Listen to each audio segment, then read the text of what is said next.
Hey, what's up, you guys?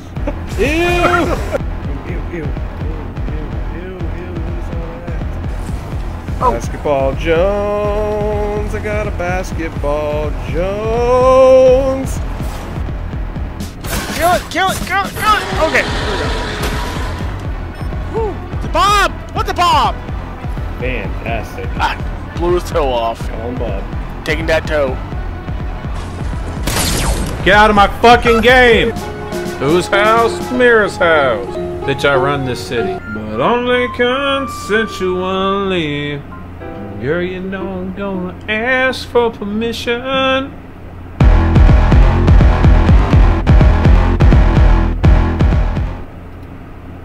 Ladies and gentlemen, welcome to the FewTrueGamers podcast. My name is Jacob BestintheRealm Hodder, and I am joined as always by Trollbeard. Why, hello, young sir. Hello to you too. Unless there's a young sir in the audience I don't know about. Huh? Yeah, I don't know. Yeah. Already illegitimate statements. Oh, okay, no, that's fine. That's fine, because we're going to talk about creepy things later related to that. Yes, Sony, sir. and yeah, but let's wait until later for that. For now, we're going to talk about what we've been playing this week. No, I'm going to do the weekly update thing.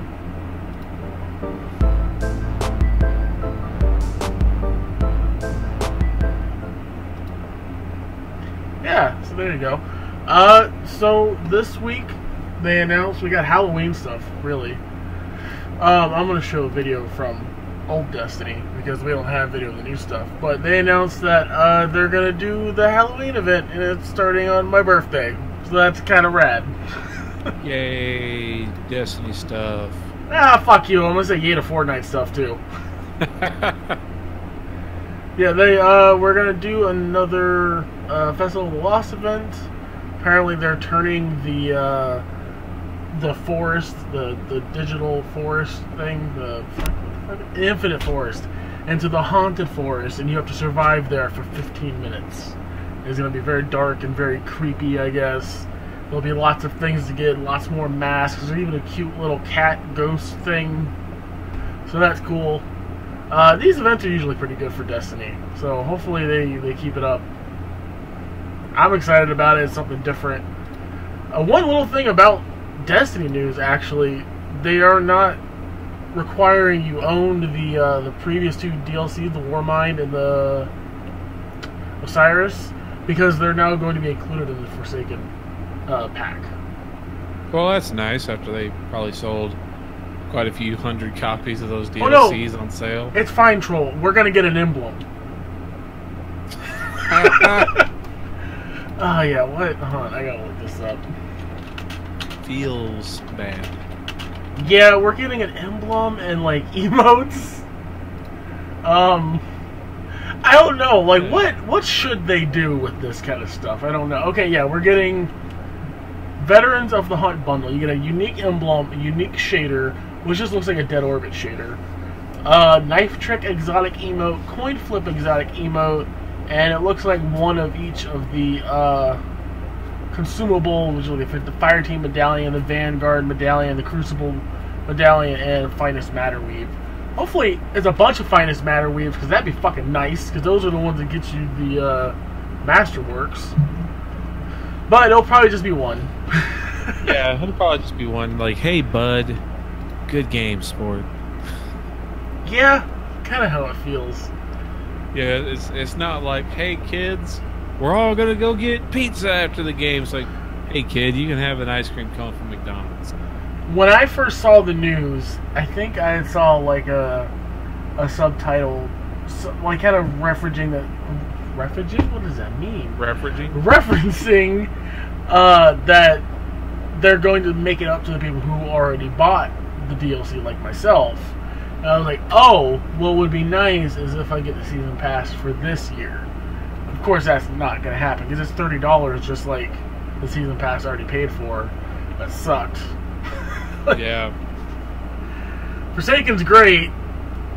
I'm still in the mindset of just because you make a great expansion does not make it okay that you came out with two shit DLCs.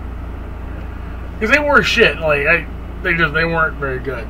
Warmind was interesting, and like I'm enjoying it now, but I'm enjoying it like fuck how many months later, and it's only because they're easier because of this expansion pack. So, yay, yay. But things are getting better. Things are better in the the DLC Destiny world. Hopefully, Black Armory in December is badass. Getting a lot of rumors of Thunderlords coming back, The Last Words coming back, Icebreakers coming back. Everybody's excited about these weapons coming back. I'm excited about the new stuff. Yeah, it's like, hey, miss me with that old shit. I want that new shit. Yeah. Like, how about we get some rumors about some new stuff? Because that's cool, too. So. Well, here's the issue. The new stuff would require work. Yeah. It is kind of annoying that, like, some of these old weapons, I wish they would just put them in. Like, I think that's what, hopefully that's what the Black Armory is going to be. It's not. But, it should be like the old, this should have been Destiny 1.5 rather than an entirely new game. And we've talked about that so much that we're not even going to talk about it again. I do want to have a Destiny podcast in the future. You don't have to be here for it, Troll. Oh no, I would not. Unless there's just a constant state of me just being dished in the background. Whoa! It would be great if, like, at some point you just sneak into the Discord and just like, yeah, man, Destiny's great. Boo! Who the fuck? Like, to make a relevant point to something that's like, it's like, boo. Who was that? Fortnite rules! Destiny rules! Fucking troll, get him out of here. What do you mean it's a troll? No, it's the troll. It is a troll and the troll. Yeah. One and the same. So that's it for Destiny. And there's also Halloween stuff happening in Fortnite, huh? Yes, sir. So there was kind of like this weird level of like OG butthurt recently that they brought back the Skull Trooper skin, which was, there were two skins that came out Halloween last year, Ghoul Trooper and Skull Trooper, and they brought them back, just a Skull Trooper right now, but they added a female variant, and if you owned like the old version of the skin, you got a different like color scheme as part of the style. Okay. But again, people were just mad because now their skin that was rare is no longer rare. Oh, Jesus. Yeah. Are there skins in addition to those old ones? Yeah, there's a whole bunch of them. Like in the video I saw, like the pumpkin skin. That one I think just came out today. There is the Plague Doctor skin.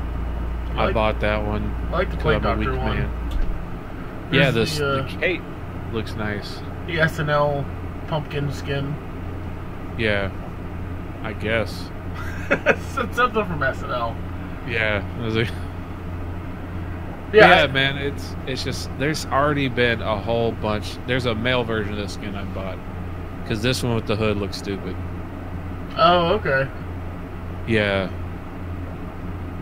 Yeah, I think they should bring back old skins at like Halloween events and Christmas events, and like Overwatch, I think always does that. Because who cares if your skin's rare? Because now there's all these other fucking skins that are in the loot pool, so it's not like people are definitely gonna get that rare skin that you love so much. Well, so here's the thing: is that because at the initial launch of those skins, Fortnite didn't have any plans to ever bring those back. Did they say that? Pretty much. Okay. But then there were people that, against terms of service, bought accounts with Ghoul Trooper and Skull Trooper skins for lots of money. Oh. Like, we're talking like $1,000 in some cases. Jeez. Like any other, digital hoarding of rare shit. Like, think of like the random, like, knife skins in CS:GO that have sold for like $500-600. I think there was a random CS:GO skin that sold for like $1,500 one day. Yeah, no, the CS:GO stuff goes for a lot. Yeah, I don't understand why. but those are actual like legitimate like trading things. This Right. is somebody like, you know, selling you their account, and you have to, you know, sign in, change that name, you know, change the password, all that stuff. Sure. But yeah, there's, you know, still like 2 weeks left in the month realistically of solid like skin drops, and they could bring out a whole bunch more. Oh, okay. Gold Trooper isn't back, but yeah, there's people keeping logs of how rare certain skins are. So I guess now currently the rare skin in the game is called the Renegade Raider, which was a skin that basically, like, before the Battle Pass came out, if you hit a certain level during that season, like I guess season 1 or 2, I guess it would have been season 1 before season 2 started, Right. you unlock the ability to buy the Renegade Raider skin. So it's not like you unlocked it like you do in the Battle Pass. If you buy the Battle Pass, you had to hit a certain level before it would allow you to buy it with V-Bucks. Right. So unless you were like a real OG that grinded that game and got to that high enough level to buy that skin, unless they bring that one back, I doubt, you know, I doubt that one's going to be loose. But man, there's a lot of wallets crying right now at the sight of all these new skins. Right. Because I've spent literally, I think now officially over $300 on goddamn Fortnite skins. You are a crazy person. Well, I mean, I'm dumb. I mean, I'm the one that paid all that money for the Destiny DLC, so not really. Yeah, at least, you know, I have the potential to go sell my account for quite a bit of money because I've got some rare shit. I've got the original scythe from last Halloween. I don't have the new, like, dollar store scythe they brought out this year for this Halloween. Right. So, like, I know I could probably get $100 back right off there just off of that skin, let alone Good Lord. the going rate on some of the other ones. But I wouldn't sell my account. Yeah, I've never understood the... Well, I mean, maybe when, like, Fortnite... Like, you're totally done with Fortnite. But then at that point, is not everyone else just done with Fortnite too? And your account's probably not worth anything. Yeah, that's the thing. It's like, I remember I sold the code for one of the WoW Pandaren, like, pets, the little panda pet from the original, like, special edition. Sold it to a guy for like $250. Did you get into WoW? I was into WoW like when it launched, but then like right after WoW came out, I moved to where I lived for like almost a decade without internet. That's right. Yeah. Yeah, those... I've never understood people paying a lot of money for that digital stuff. I think it's just... It's kind of attention getting, kind of... not like... Yeah, it's just for attention. That's pretty much it. People that have more money than sense. Yeah, pretty much. And like just trying to make digital friends. Pretty much what it is. But that's the thing. Some people like that. So, is there anything else Fortnite related, or you want to move on to what we've been playing? I'm super curious going forward to see like the reaction to Fortnite now that Call of Duty's out, because they're very drastically different games. Yeah. So like they're gonna still, you know, have different player bases. There's also the fact that, you know, Fortnite is free and Call of Duty base price is $60. Unless you were one of those people that went to that fish and chips place in the UK that was giving out digital codes for Call of Duty if you bought like one of their special meals for like $8. It's like, not only did you get lunch, you also got a $60 game, which that's cool. Limited quantities. You just got a little card with a digital code on it. It's like, that would have been sweet. Yeah. But yeah, that's the thing for a lot of these streamers that have been big Fortnite players. is I imagine some of them that aren't like super top of the food chain might transition further into Call of Duty, because there's going to be tremendously less stream snipers. Yeah. Because, you know, anybody can just install Fortnite on any PC and go try to harass somebody. All of these fucking shitty kids would have to spend $60 right. to go bother them. In Call of Duty, you know, now there's a new one out. There's going to be an influx of people looking for that content. Yeah. It's a good time to switch over. I think we're past the point where, like, me and Bob were hoping beyond hope they were going to be like $20 for Blackout. Because I would have done that in a heartbeat. I would have paid $30 for Blackout. I'm not going to play multiplayer, and I'm not going to play zombies. So, I don't know. Zombies looks interesting, but I can't stand the base game mechanics. Yeah, exactly. So, like, I might start them up, but... And no one's gonna watch people stream zombies. It's fucking dull and boring. Yeah, I would agree to that. I'm trying to think, like, nobody watches, like, Killing Floor or, what's that new one? Strange Brigade. I don't want to say no one. That's a fucking dumb term. Yeah, it's a very, very niche market. It is, and, like, I think they're boring to play. I think they're even more boring to watch. Yeah, because, I mean, so much of, like, the real appeal is, like, the higher difficulty. And so many of the people that actively play those are looking for the cheese. So then it's not even, like, legitimate, like, skill most of the time. It's, okay, if I jump over here on this barrel and crouch, no zombies can hit me. So as long as I don't run out of bullets, we win, guys. Yeah.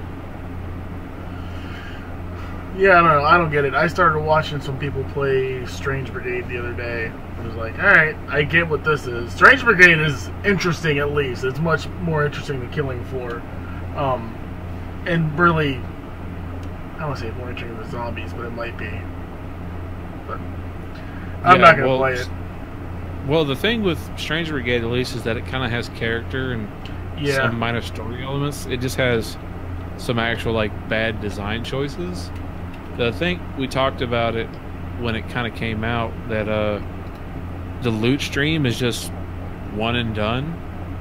Yeah. So, like, if you're, like, playing with a group of 3 other people and you do the challenge, you open up this vault, this tomb, first person that runs in there, open the chest, gets the loot, no one else gets anything. That's right, right. I do remember talking about that. So, yeah, that's pretty shitty. But at least, you know, they make some silly pulp movie jokes. Yeah. I'll play it one of these days when it's, like, in a humble bundle or a couple bucks or whatever. But we should talk about what we are playing this week. Let me go ahead and transition to that.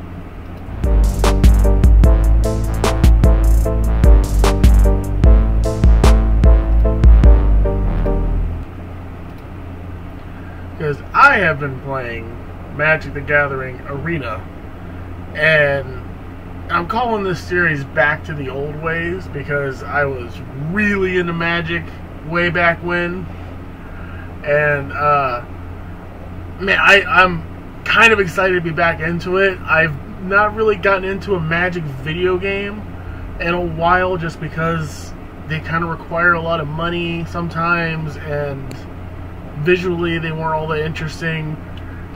And I feel like if something like this, you beat up your microphone? Yeah, I leaned forward and accidentally kicked my desk. Calm your shit.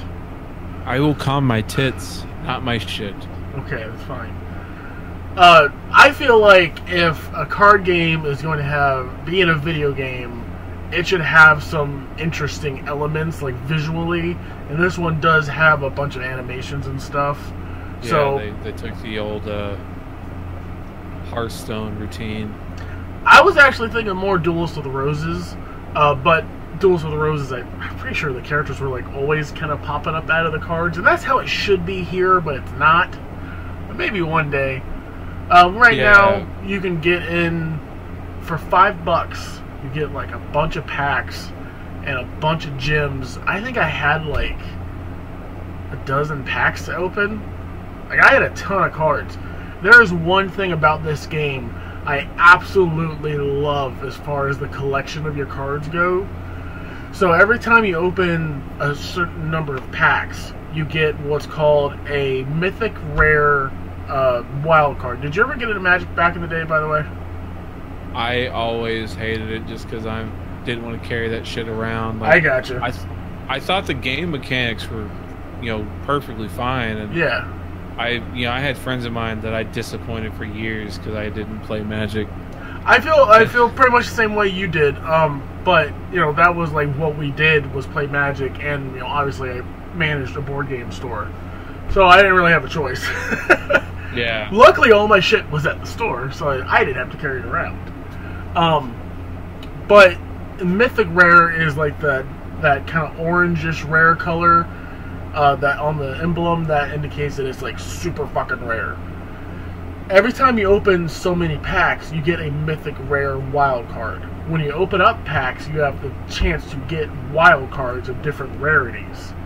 And what that means is, as you're building your deck, you can open up like the uncollected screen that shows you just like kind of like faded out versions of all the cards because you don't have them. And if you have a wild card that goes along with that card's rarity, you can then craft it and put it in your deck. And I love that. Because I'm building my deck right now, trying to figure out exactly how I want to play this game. And it's like, look at all these cards I don't have, but look at all these fucking wild cards I do. So I just find the cards that I want, figure out how many wild cards I have, and I just build the deck. And I love that. The packs are a lot cheaper than in real life. I want to say they're like $1 or something a pack, something like that. They're not bad. Yeah, I want to say $5 gets you like 3 packs, something along those lines. I will say in this video, I just get my ass stomped constantly because I think the only thing available right now is ranked, and everybody's like way ranked ahead of me. Yeah. That's the broken bit of it. Is right now there is no casual play, so it's all just kind of ranked stuff. And I don't have like an actual constructed deck. They give you like one of each color. You can kind of play around with it. There are daily and weekly quests, and you could absolutely get, seems like 2 or 3 packs a week. There is like, if you get 5 wins in a week, you get, I don't know if it's a pack, it might be a couple packs. Like, it's very generous with packs, just like with Hearthstone, so I really like that. I think I'm going to play a lot more of this. Yeah. You should give it a shot. Have you looked into the, crap, what is it, the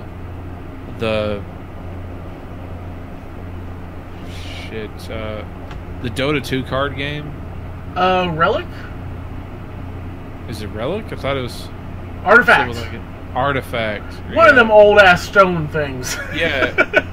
Anyway, so like the routine they're going with is basically like it's like $20 or whatever up front, and you get basically the entire starter deck. Really? To build however you want. Okay. And then going forward there'll be new card events with card packs and different ways to earn other cards, but like you get like the full stack of like 360 something cards right up at the front purchase. Okay, so then that's a living card game rather than a collectible card game. Yeah, I guess so. But there will be other boosters, and I think they're doing like some of the season, or not the season pass, but like the event pass for like the for like whenever they get the money together for the international, there will be like challenges and actual like bonuses for your actual Dota 2 account by playing the card game. Yeah, I couldn't care less about that. Yeah, but I hope it's good. I thought about was like the only card game I ever really liked was like the original like PS1 Yu-Gi-Oh games. Right. Just because those games you started off, bam, you've got the entire stack of every card possible from every Yu-Gi-Oh game. Did you? Up to that point. Yeah, like I want to say War of the Roses. No, there was another name that was kind of like Duelist of the Roses. The 3D one, you definitely didn't start with everything. No, it was flat 2D cards. Okay. No, almost no presentation, except for like visual novel style cutscenes of like text dialogue between the characters. I don't remember. Yeah, we're talking, like I said, original PS1, not PS2 or later. But yeah, like whatever that game was, I got it super cheap, and yeah, I could just go into build a deck mode, and just scroll through like the entire list of cards, and I didn't have to bullshit to do any other unlocking. Yu-Gi-Oh's weird because I tried playing that again recently, and that game has changed so much. It's insane. Yeah, well, because they started taking it seriously as a card game. Yeah. Because some of that early launch stuff, Yu-Gi-Oh, like card decks, are kind of like, you know, OG Magic stuff. Like some of them are just like so fucking busted. Like, yeah, that makes sense. Apparently, every like pro tournament has like heavy restrictions on the Pot of Greed card for Yu-Gi-Oh. Because it's just like draw 2 extra cards with no penalty. Like, yeah. And you can stack, I think, traditionally, like at the start, like up to 4 of them. So then you can just like, you know, if I can blitzkrieg somebody, if you caught like a good Pot of Greed draw, like at the right time, they wouldn't have enough cards to respond. Right. So like all these different changes, but yeah, they've had to escalate because, you know, they had all those different shows. The Dungeon Dice Battlers, I want to say, was actually probably the best one of those games. That game was badass. Yeah, because like that was a much better. It's also a really good manga when it kind of spun off. Well, like that whole season of like the presentation of like the cool like virtual like hologram dice board. Yeah. Was actually pretty neat. Okay. But yeah. So in the video right now, it's showing the rewards. So if you cast 20 blue or red spells, you get 500 gold. I think this is just win a match for 250. Your weekly, you win a pack of Ravnica, and that's from weekly rewards. Oh yeah, 5, 10, and 15 wins. So you can earn up to 3 packs a week, I guess. Correct. And then, but these other quests, these ones that provide you gold, they rotate out every day if you had completed them. So that right there, that's 1,000 gold a day. That's a pack a day. Yeah. That's pretty generous. Yeah, but also it's super early because I think they're still trying to, you know, entice people in, get some feedback on the actual structure of the game, and not be like super shitty right now. Mm-hmm. I think this will probably stay the way it is because they need people to play this game. They need to beat Hearthstone is really what it is, and they need to get an audience before Artifact comes out. They need to do that. So there's because that's like I said, Artifact has all those like crossover bonus, and also again talking about like digital sales, is all of those Artifact cards are going to be straight in the Steam marketplace. Oh shit! I didn't even think about that. Yeah. Oh Artifact shit! Is gonna eat their lunch unless they're just dedicated Magic fans, man. Damn, I did not even think about that. Wow. So yeah, the welcome bundle there, it's $4.99. You get 5 packs and 2,500 gems. The gems is like 300. I wonder if I show it. Oh, here we go. So for core set it was 600. So what?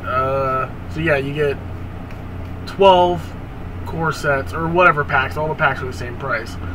So 12 packs on top of the 5. So you got like 17 packs for $5. That's crazy with Magic. 'Cause Magic packs are like $3-4 a piece. Yeah, my boss also like looks at me so disappointed that I don't play Magic because he's just gotten into finding an actual like local like board game card shop that popped up here in the town that I work in. He's been doing like tournaments there a lot recently. He's like, yeah, you should check it out. I was like, blah blah blah. I was like, you should check out, you know, Warhammer. I've got all the sets. Oh, don't do that. Don't do And that. I was like, no, boss man, I just don't care. Like, I love you. You're a great dude.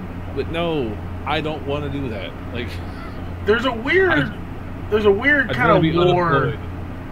There's a weird kind of war between miniature gamers and video gamers, where it's like, you need to come over here and play miniature games with us. It's like, no, I got video games. No, you need to play miniatures.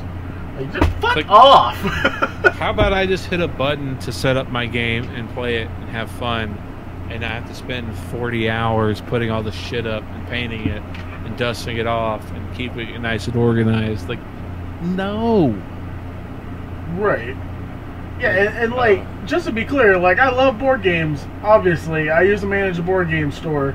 That's where I get a lot of this shit from, because I know it's true. Like, people are weird about, like, when they find out you like video games, and they're, like, really into this super expensive fucking miniatures game, and they're kind of like, you're not a real gamer. Like, shit that's flipped, man. Like, oh, yeah, like, see, that's the thing of... I love it and hate it. Where, like, I used to love running into guys like that because I immediately call people on their shit. And they realize, like, oh no, that guy's willing to beat my ass. Like, it's like, yeah, man, like, I mean, I understand your feelings. This is what you love. You're passionate about it. Yeah. Just don't, like, fucking start shit. There won't be shit. And, like, the closest I got into it was I got real deep into HeroClix, which is it's like a kind of scaled down, almost kids version of a miniatures game, but it's all Marvel and Yu-Gi-Oh! And whatever fucking license that company can get their hands on. It's all miniatures based on that, and all the stats are built into the clickable base, and, like, it's a great game. Yeah. That, and I played the X-Wing miniature game. And, man, both of them, but especially the X-Wing one, they are expensive. That's an expensive-ass hobby. That reminds me, when you said HeroClix, the only, like, HeroClix experience I have is, like, somehow I wound up having, like, a special edition, like, box for City of Villains, the MMO. Oh, yeah, I got those. And, yeah, one of them came with this weird, like, spider arm guy. Yep. HeroClix. Yeah, I have all the remember City of Heroes, or City of Villains ones. Yeah, I showed a guy, and I was like, yeah, like, all this random crap. He's like, hey, what about the HeroClix? I was like, sure, man, you can have it. It's just been, like, gathering dust over here. I also have the Dota 2 HeroClix. Those are really nice. Yeah. I was kind of in a Dota 2 for, like, a hot minute. Like, I think I was in a Dota, and I was like, oh, I'm also in a HeroClix. I'm going to buy these HeroClix, and they're really good. And then I realized I'm really bad at Dota 2. Like, really bad. It's really toxic, and no one's willing to let me learn. They're just going to give me shit. It used to not be toxic at all. When I was playing it, people were like, hey, do you know how to play that? And I know, like, a lot of people get upset when people are like, do you know how to play that character? I don't. I'll tell you. Like, no, I don't. Do you have any advice? People usually be like, go down this lane, buy these items. Cool, bud, thank you. That I'm fine with that. Some people aren't. So that was my experience, but that was also, I don't even know how many years ago. And I left League because League was so toxic. That game, that's a toxic fucking game right there, League of Legends. But we've also talked that to death. Yeah. Yeah, I'm going to keep playing Magic. I'm going to stream more of it. I'm going to figure out a deck. I'm currently working on a black-blue deck. I think a red-white deck. But I'm probably going to go black-blue. Try to figure out what Planeswalker I want. So, I don't know. We'll see. I'm gonna figure this Magic thing out. And then I'm going to stream some more of it. Probably starting Wednesday. Because I can take a couple days off for important stuff. The other thing I played this week, I started playing with Nostalgic of the Nameless Ones over on Mixer, and he's mainly on Mixer, but also Twitch. We played Maple Story 2 with his clan, and it's an MMO. Yeah, like, it's weird looking at that, because, you know, the original Maple Story was all side-scroller. Yeah, that's what I thought. And this is, like, weird, chibi, low-end, like, non-consensual looking butt stuff. Like, wow, this looks fucking terrible. It looks fine. It's free to play. Yeah. I will say, I was dying laughing. God, do I have a clip of it? I don't. So the classes are like Warrior, Wizard, Rogue, Ranger, Runeblade, Cleric, Steve, Minigunner. And I was like, oh, I could be a warrior, I could be a mage, oh fuck, I could be a minigunner, yes! Fuck yeah, man. What do you mean I can have a minigun and you have a sword? Get fucked! Yeah, I'm gonna pull out that gat, bruh. I don't understand why there's a minigunner in the game. Yeah, that is odd. It's the funniest thing in the world to me. I remember, like, a buddy of mine was, like, super, super deep in the fucking Maple Story 1 addiction, like, yeah, years after, like, it was past its relevance, too. Like, he just kind of, like, it was, like, right after he bought, like, an iMac. Oh, that makes sense. Yeah. And, he just hadn't owned a PC, you know, in years, essentially. The other funny thing about this game, if you see at the top right corner, there's the red coin-looking thingy, and there's a little timer underneath. Every 20 minutes, this game gives you currency for playing. That's neat. Yeah, it's like, I don't know, it's weird. Well, also, let's just set up your little clicker bot. Yeah. One thing I want to point out immediately, and I wish my streamer thing wasn't down there. The fucking UI. Holy shit, it's a UI, alright. No, I can already see a lot of buttons and little boxes down there. Oh my god. It's a UI. And like right at the beginning, I'm in this room forever. Because it's like, talk to that guy, okay, talk to that guy next to him, okay, talk to that guy next to him, and next to him, and next to him, go back to that guy, go back to that guy, God, can I go play something? Like, and that's an MMO thing. That's not a Maple Story 2 thing. Is this the point where there's combat?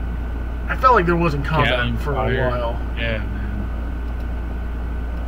But, yeah, it's an MMO. It's a cutesy MMO if you like that kind of thing. You level up very fast, which is nice. Come on, combat. Where's the combat? Here we go. Just capture the flag. The combat is basically, you know, use your main ability, X, you hold it, and it's like a cone AoE, but I guess if you hit them, it says there's a combo, but you're really just holding it. It says 3 chain right there. But yeah, you're just holding X, and like, when it hits, that's 1 chain, and it hits, it's another chain, and it hits, it's another chain. Like, nothing actually happens. There's no skill involved with it. So, and like, you know, there's a skill tree. The only thing I really found really interesting, okay, yeah, it is in this video, is you can have your own house, and you can build a little farm, and you can go fishing and shit. So, that... We Animal Crossing now, boys. Yeah, I mean, that's pretty much it. And like, for whatever reason, I don't know why, I was able to expand that little block out pretty far. For free. So I don't know... Yeah, like, what the hell? I don't know. And like, you can put up walls, you can put up a door, you have a bed, you have, you know, things. There's a lot of things you have to buy with like real life currency money things. It's a game. Yeah, it makes me think of that same friend that was super deep in the original Maple Story. He, you know, like some of the weird weapons and stuff you got late game and that got weird. So the Gatling gun thing made a lot more sense to me, just seeing some of the weird shit I saw him doing. Okay. But he's gotten super deep into Trove. That game looks okay. It's just like a standard MMO, just with a Minecraft aesthetic. Pretty much. And it's on like the consoles now, so he plays it on his PS4. There's a battle royale mode too. Yeah, what is it? stupid Skyforge Yeah, they do too. added a battle royale. Then Battle Royale just came out.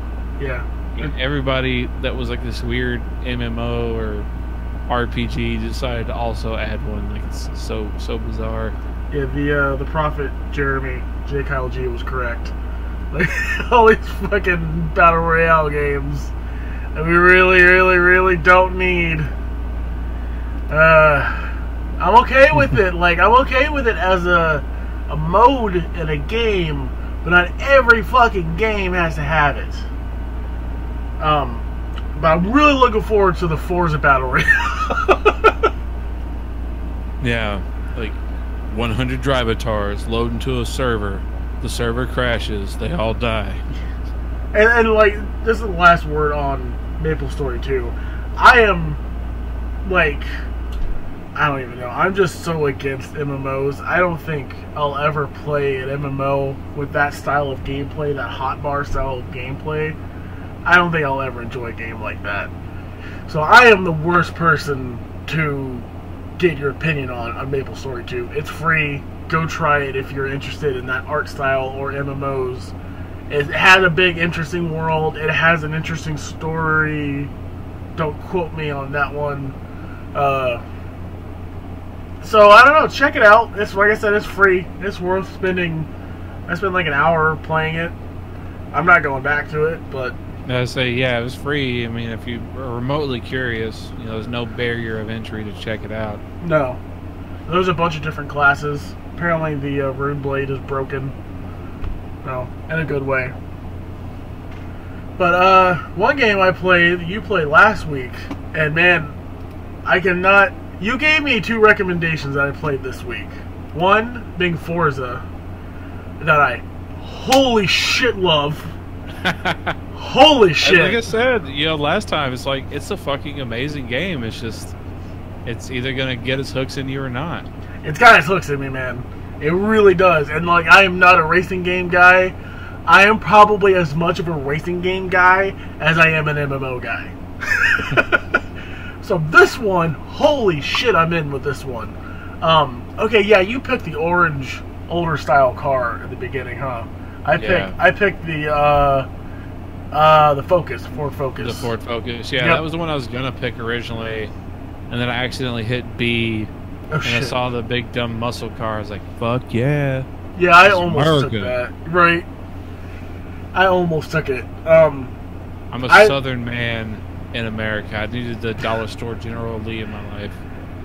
I've almost completed year 1. How far did you get? I got through all of the initial seasons. Oh, okay, you finished the first year. Yeah, I think so. Okay. To where, yeah, the most of like the regular challenges then started popping up, and the different levels of those events happened, and it, like, I went from seeing like 2 or 3 icons on my map to like 30, Yes. just out of nowhere. I was like, sweet, something to do. And then I realized, well, fuck this game, I'm kind of done. Hey, I mean, saying my name and weirding me out. oh shit, that's right. Oh my god, you warned me about that, and it still freaked me out. And then my fiance got home, and it was like, turn around, Jacob, and she went, what the fuck? What the fuck? I was like, I didn't do that. I don't know her. I don't.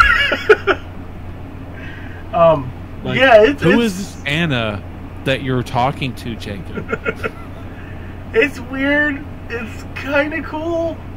I don't hate it, but man, I really wish it was like, hey, we're about to use a real name, just so you know, so don't freak out. Well, like if you don't like have it set up, because like it says, hey rookie, like if you don't have it like registered to take your name or whatever, like it says, hey rookie. So I don't know exactly where it's pulling your real name from. Well, probably just your Microsoft account, like your billing account or but something. there are people, you know, that for whatever reason it's saying, hey rookie.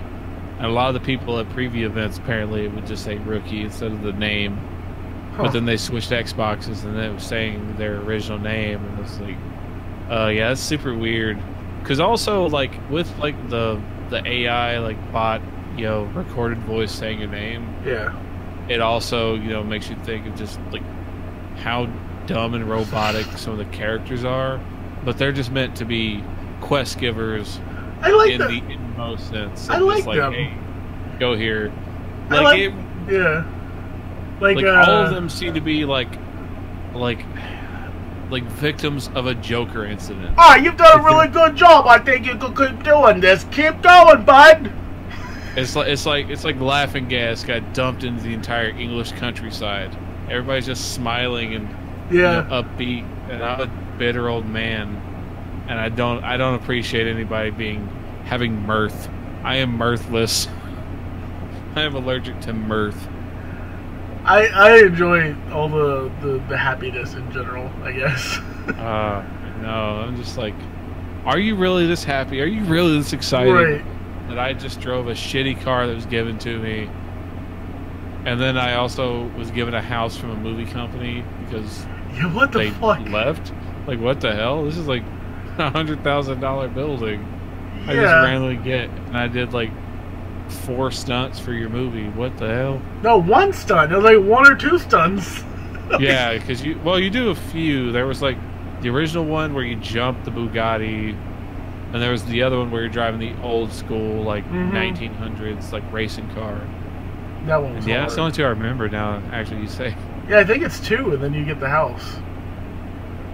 I think that's Well, the it. first one you get the house. The second one Oh, okay. pops up afterwards. But yeah, man, it's just like, what the hell? Also, that old-fashioned racing car, man. That was Yeah. a nightmare to drive. It really was. It was fast as hell, though. But that's one thing about this game that I really enjoy is that sense of speed. And a couple things before we get to like the actual gameplay mechanics of it. The world is insanely beautiful. The areas you go in, you know, all the things up in the sky, what do you call it, the skybox, absolutely beautiful. All the little details of the people in the world, and just all the little buildings, and the you know, signage, everything, the radio, signage. The fucking balloons. radio stations are so good. I listen to Block Party all day, every day. I wish that was a real radio station. It's probably on Spotify now that I think about it. Yeah. Yeah, all the radio stations are fantastic. And that, for me, I don't know, maybe just because like Need for Speed back in the day has such a fantastic soundtrack, that's important for me in a video game, in a racing video game, rather.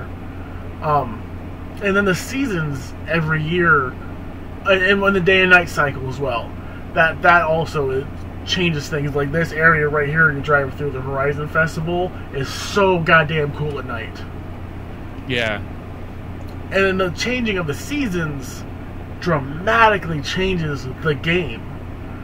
Like, it goes from being Need for Speed to being Dirt to being, you know, all these other different racing games, depending on the season you're playing in and where you are. If it's road racing or dirt racing or cross country, whatever it might be, it's just dramatically different. And, like, I've never experienced that in a racing game. And it's fantastic. And on top of that, the showcases are so much fun. I didn't realize that boss battles could be in a racing game. Like the first one is like hovercraft. Yeah, I remember, like, in the intro, I saw the hovercraft. I was like, Yeah, is that's that a right. goddamn hovercraft? Yeah, I thought in the intro they were just being kind of goofy with that and the motorbikes and stuff like that. But no, that's part of the game. Yeah, because you also see the jets. There's a race against the jets at one point. Oh, is it really? Yeah, you. Because she says in the beginning, like, don't worry, you're not racing them. Yeah, not at that moment, but there is Yeah. a race against the jets. Well, also that first stunt thing had the jet flying over you a bunch. Later on, there's pretty much like a English countryside remake of like the escape at the end of like Halo 2. Oh, You're driving really? a Warthog. There's a Warthog race. Huh. The There's a- Warthog is in this game. Yeah, drivable. Yeah. Because it was in previous Forza games as like a model you can look at, Okay. but now it's like a drivable vehicle. And I think maybe one of the other Forzas also did it, but the variety of vehicles in this game is crazy. yeah, also the like the actual difference between them, like Yes. like the realistic properties of how they would handle, much like, you know, that old school like race car, like that thing had like no suspension and just Right. straight open wheels, and just it was just like literally an old-fashioned propeller like plane engine inside a long tube. It's like a murder hot dog, like Yeah. on wheels. Murder hot dog on wheels, yeah. And like, well, even Bob, he said, I was messaging him, I was like, holy shit, I just got a Lamborghini, whatever, and he was like, oh yeah, good luck turning with that thing. I'm like, oh, fuck you. Took it into a street race. That bitch don't turn! That bitch don't turn at all! I was like, oh my god. That's why, like, on the, not the Bugatti, but one of the vehicles you drive in, like, the opening sequence, Okay. like, you would notice that if you brake, the spoiler pops out to deploy. Really? So, like it goes down and retracts into the car when you're driving for maximum aerodynamics. Oh, okay, I know But what you're then it talking would pop about. the spoiler out to get drag to, you know, make the braking more effective, because you're going like 200 fucking miles an hour in this $6 million car. I'm excited to get to the end of year one and there are drag races. Because then I can start using the Lamborghinis and stuff like that. There's also like some drift events Yes. as well. I think it's interesting that at first I was kind of annoyed that those are locked behind, you know, having to finish the first season. But that's kind of like, well, no, that makes sense because those are going to be two very difficult, like, skill-based races. Like, right now you're kind of doing the generic, like, driving dirt, drive on street, that kind of stuff, and they're tons of fun. But the drift and the drag races are going to be very difficult, and you're going to need, like, badass souped-up cars for those. So I'm looking forward to that stuff. No, it is the Bugatti. I see the spoiler coming up when I brake there. Oh, Like okay. it's just automatically tilting as Oh, yeah. needed to keep, you know, keep force on the back tire so you just don't like flip. That's so But cool. yeah, like it is like the steady stream of keeping you involved in new experiences, like the sheer authorship of the content in this game, of where like if you fall into it, man, it keeps you like, hey, here's this. Yeah. All right, the weather's changed in this race, so now it's a whole different feel of doing that track, even if you've done that track before. Oh, hey, now you're doing it in this weird truck. You're doing it over here as a warthog. You're doing it, you know, in snow, in these supercars that can't drive in snow, so it's the most ridiculous high-dollar case of bumper cars you've ever seen. Oh, hey, here's drag races. Here's drift races. If you just want to go someplace to do the, you know, the most effective, like, leveling up, just hit the button for the AI to tell you, to automatically set a waypoint for you, so you don't even have to open up the map. You Right. never have to leave this opening screen unless you want to go somewhere or do something. You can stay at all times actively engaged in just driving, because the load times can be pretty horrendous. So it's Yeah. kind of like the trade-off there is that if you stay engaged, it runs pretty smooth. But if you have to do like a hard restart, reset, Fast travel. reload, yeah, that part is rough. Even on like the 1X, a lot of people are saying like it's Do you pretty think ridiculous. that because of the loading screens, do you think that's why they charge you money, in-game money, to fast travel? Like they're trying to encourage you to just drive around in their world? Maybe. I don't. I think I accidentally fast traveled once. Yeah, it I costs... didn't realize there Yeah, was a fast travel, and Yeah. then I accidentally clicked it. you can fast travel with Horizon Festival. You can fast travel to your house, your different houses if you buy more. But at first, it costs like 10,000 credits, and if Well, you this- you can go around and destroy the fast travel signs, and it decreases the price. I was gonna say, I think at one point I clicked on an actual race and it took me straight to the race. Oh, I don't know. I haven't been able to do that, but maybe I haven't tried. Yeah, like I accidentally like double clicked the button on a race and it like shipped me over to the thing. I was like, what the hell? I was like, that's cool. And like what you just did here in the video with this is the first part of the story, like the stunt story. But that danger sign, that's a lot of fun because there are these jumps that are set up. And I do like it's ridiculous that this Horizon Festival is taking over the town. But what's even funnier is like after you do the first danger sign, they're like, oh, we found all these cliffs and like they were roped off like they were dangerous, so we put up a bunch of flags and you should drive through them.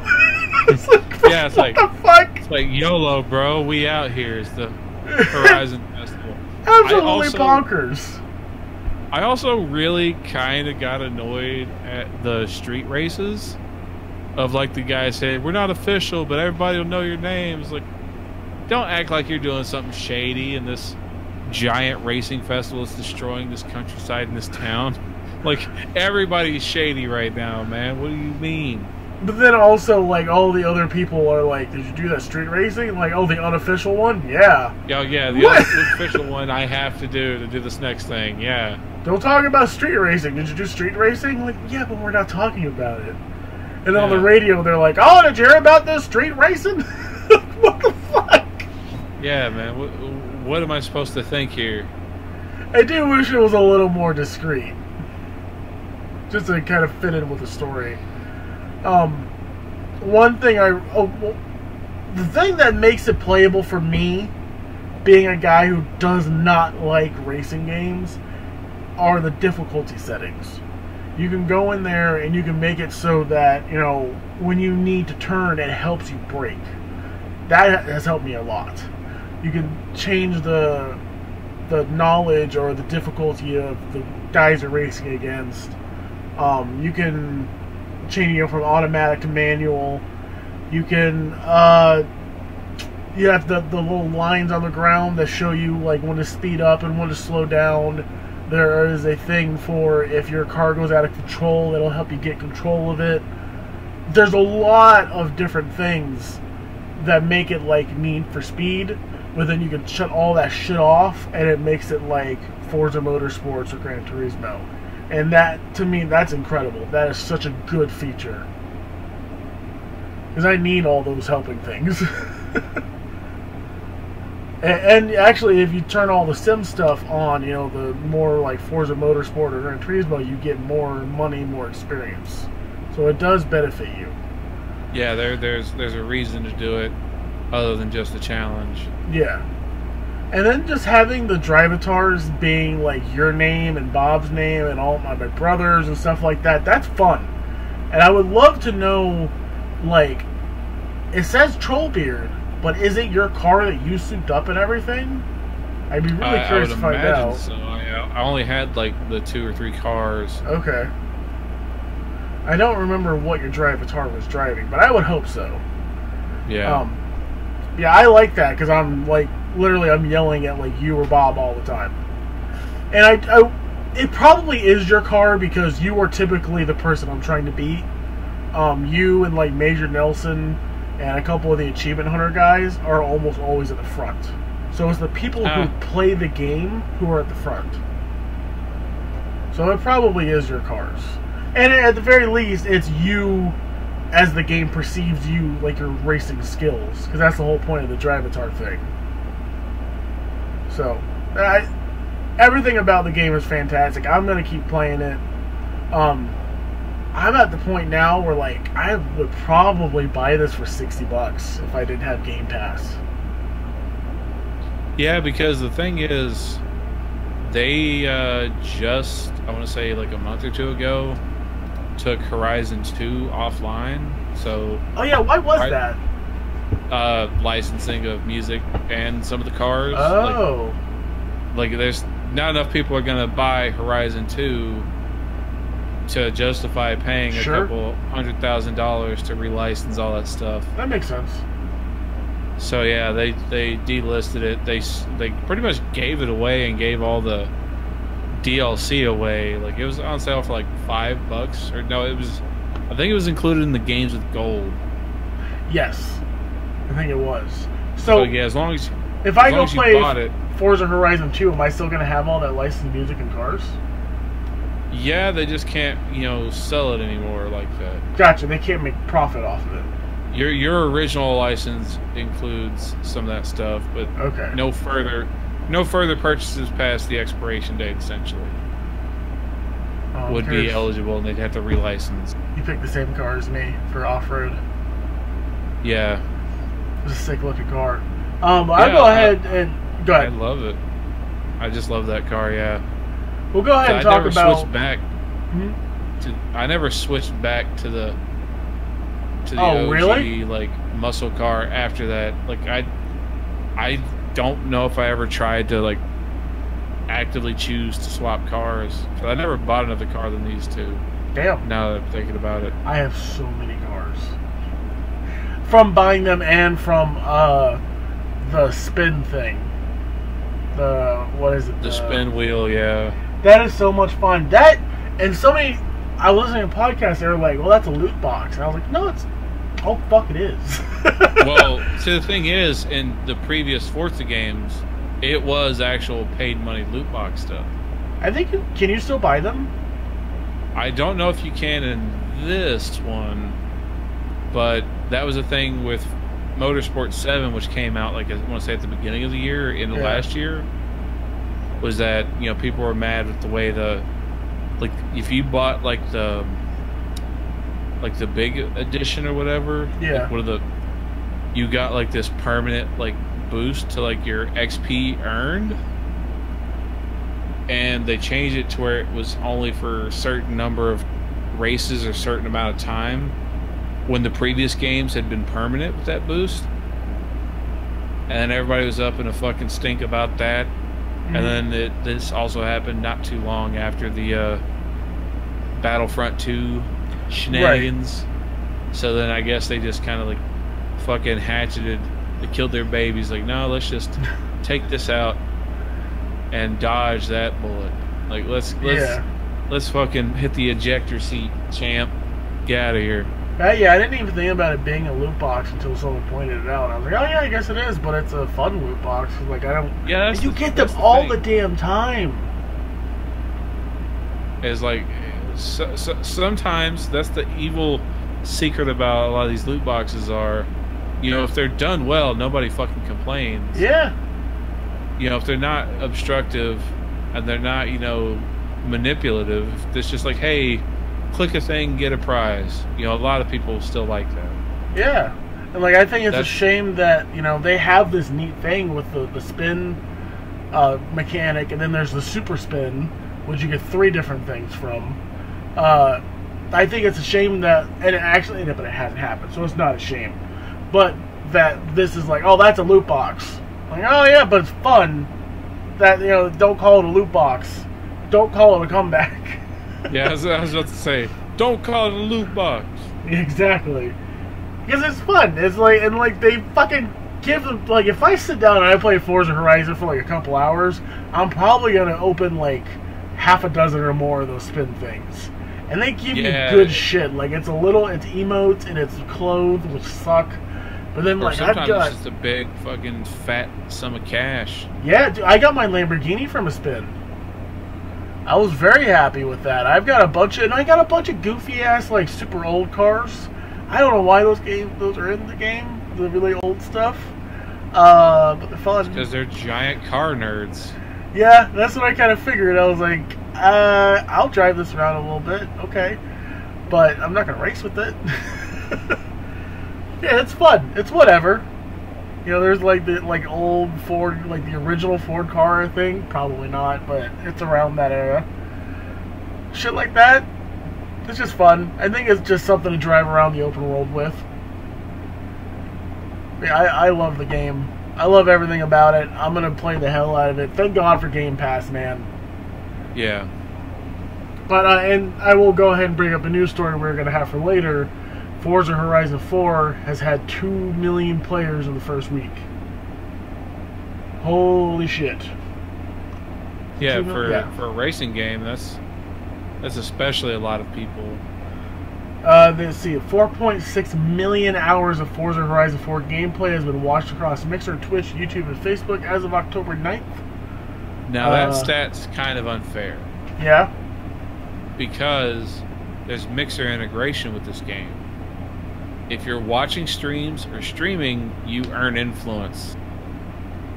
Really? So there are just streams of like guys sitting at the menu so that they get influence, shit. and then people just leave a browser tab open on that, and then they earn influence. So it's just like, you know, idle grinding of money and XP essentially. So yeah, like the hours is heavily skewed. Yeah. But the 2 million players is fucking massive. Yeah. I mean, if nothing else, this means at least, you know, 2 million people came in and at least tried out Game Pass, and that's what Microsoft wants. Yeah. Is people get into their service. I think this is it's an incredible success story. From I don't know, would you call this a niche genre? No, I mean, well, the thing is, it's lost popularity as far as like massive mainstream. Yeah, here's the spin, by the way. As far as like the this type of game is kind of like the compromise of the heavy sim dorks and the more arcade, you know, focused racers, because a lot of people were super like upset and sad that, you know, there's no like car damage. It's just little bumps and scrapes and your window cracks. There is something, like there's some damage, like it affects your vehicle. It's in the settings. Yeah, well, it's all like minor cosmetic damage, but it does affect your stats when you really damage it. But, you know, people are wanting like, oh hey, I just drove 200 miles into a brick wall and my window cracked and I have a dent in my bumper. Like the weird rules of licensing and not being able to damage the licensed cars, like, is kind of shitty, and it's always... yeah, that makes sense. It's always unnerving, because that was the thing with, like, Burnout, and then GTA, when they licensed the tech from Burnout, is like, yeah, if you make your own cars, nobody gives a fuck. You can blow them up, crush them, smash them, do whatever. But unless you're willing to throw a lot of cash, because you're already spending a chunk of cash. Yeah. Unless you're willing to spend an extra large chunk of cash, these car companies don't want you to fuck your shit up. Yeah, make your vehicle look dangerous. Yeah. Yeah, this is the top of Trollbeard's bald head. And it's also the spin thing. So you can see you won 15,000 credits, which isn't a small amount. It's a decent amount. Yeah, because it bugged me that it went like halfway up towards momentum into the 150, and then it rolled down like, fuck you, Baldy. It's a proper spin game that does bullshit like that. Yeah. Like, oh nope, just kidding. But yeah, you could have got 150,000 credits, or you could have got a 1949 coupe, which is one of those things I was saying you just kind of drive around in, not necessarily race with. Yeah, it's like, what am I trying to be, American Graffiti Simulator? Yeah. I think there's a bunch of cars like that in the game, and I like it. There's here's only the like street 3 race. Toyotas, because Toyota says, fuck you, bro, pay me. Yeah.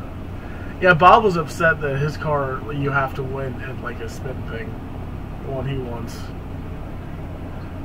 Yeah, here's this shit bag for the racing stuff. This Rahul Kohli looking motherfucker. Yeah, he looks like Arabic Nick Scarpino. He does! What the fuck? God damn it. He really does. Holy crap. That's awesome. But yeah, the street races are really good. I did a street race that I swear it was like left, right, left, right, left, right, left, left, left, right, right. I'm like, jeez, can we stop turning? But that's part of it. Like the track is great. Yeah, this race was really awesome because this is like one of the first nighttime races where you get to the end of the race and you see like fireworks going off in the distance. Okay. Yeah, I love it when it ends at the Horizon Festival. Yeah.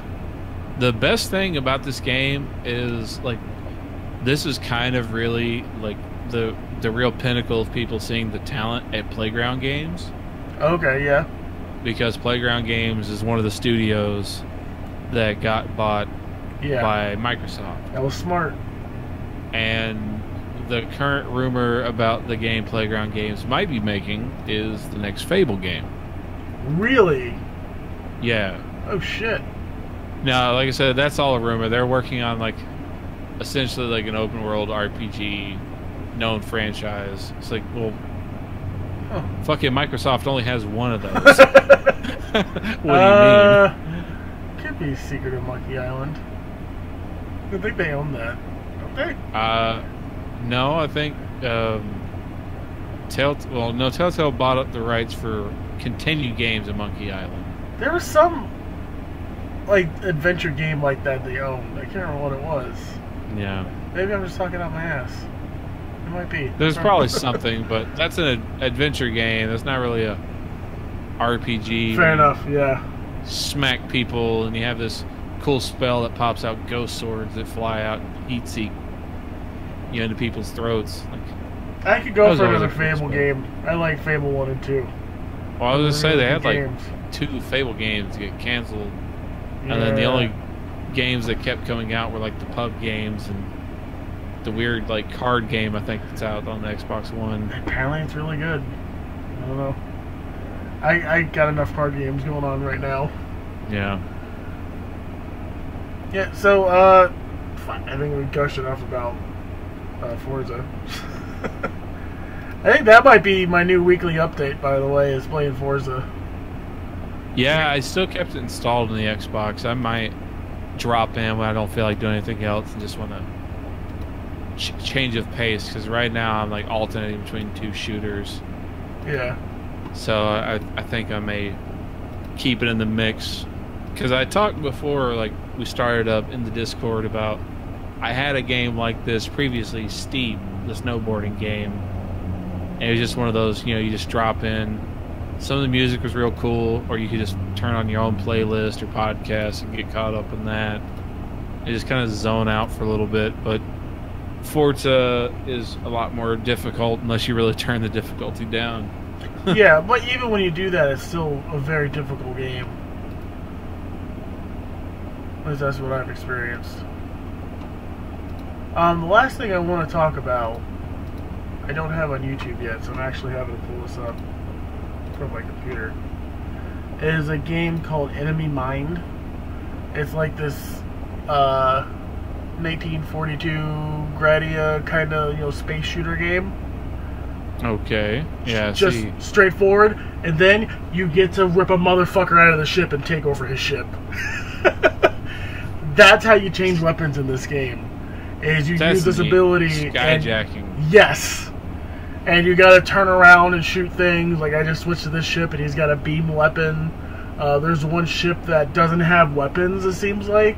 So you just kind of overdrive the engines and it kind of shoots fire out the back. There's some alien ships that the shot kind of goes in like a pulse, kind of like up and down. There's one that's just like a triple shot, goes forward and up and down. It's part of Project 168. The video should be coming out this week. Some of these games, man, I'm so glad I'm doing this, like, Let's Play First Impression series, because I would have never known this game existed. Yeah. It's a blast. Here it is. This ship. Where it's just, like, shooting fire out the back. And I just instantly die. Yeah, that's basically it. It's dodge bullets, shoot ships. You can turn around and shoot people behind you and take motherfuckers over. So, other than that, I don't think there's a whole lot else. I'm sure there's like bosses and stuff. I didn't get too far because it is, like I said, a first impression series. I only play like 15-20 minutes of it. But I might go back and play more of this. I would like to see this on like the Switch or something. Yeah. Actually, shit, there's one more thing I played this week. I was going to say, speaking of Switch, did you check out The Swindle? I did. Well, I pre-ordered it. So yeah, I pre-ordered The Swindle. I woke up, I think you can understand this, I woke up at like 8 a.m. that day. And I was like, oh shit, I own The Swindle!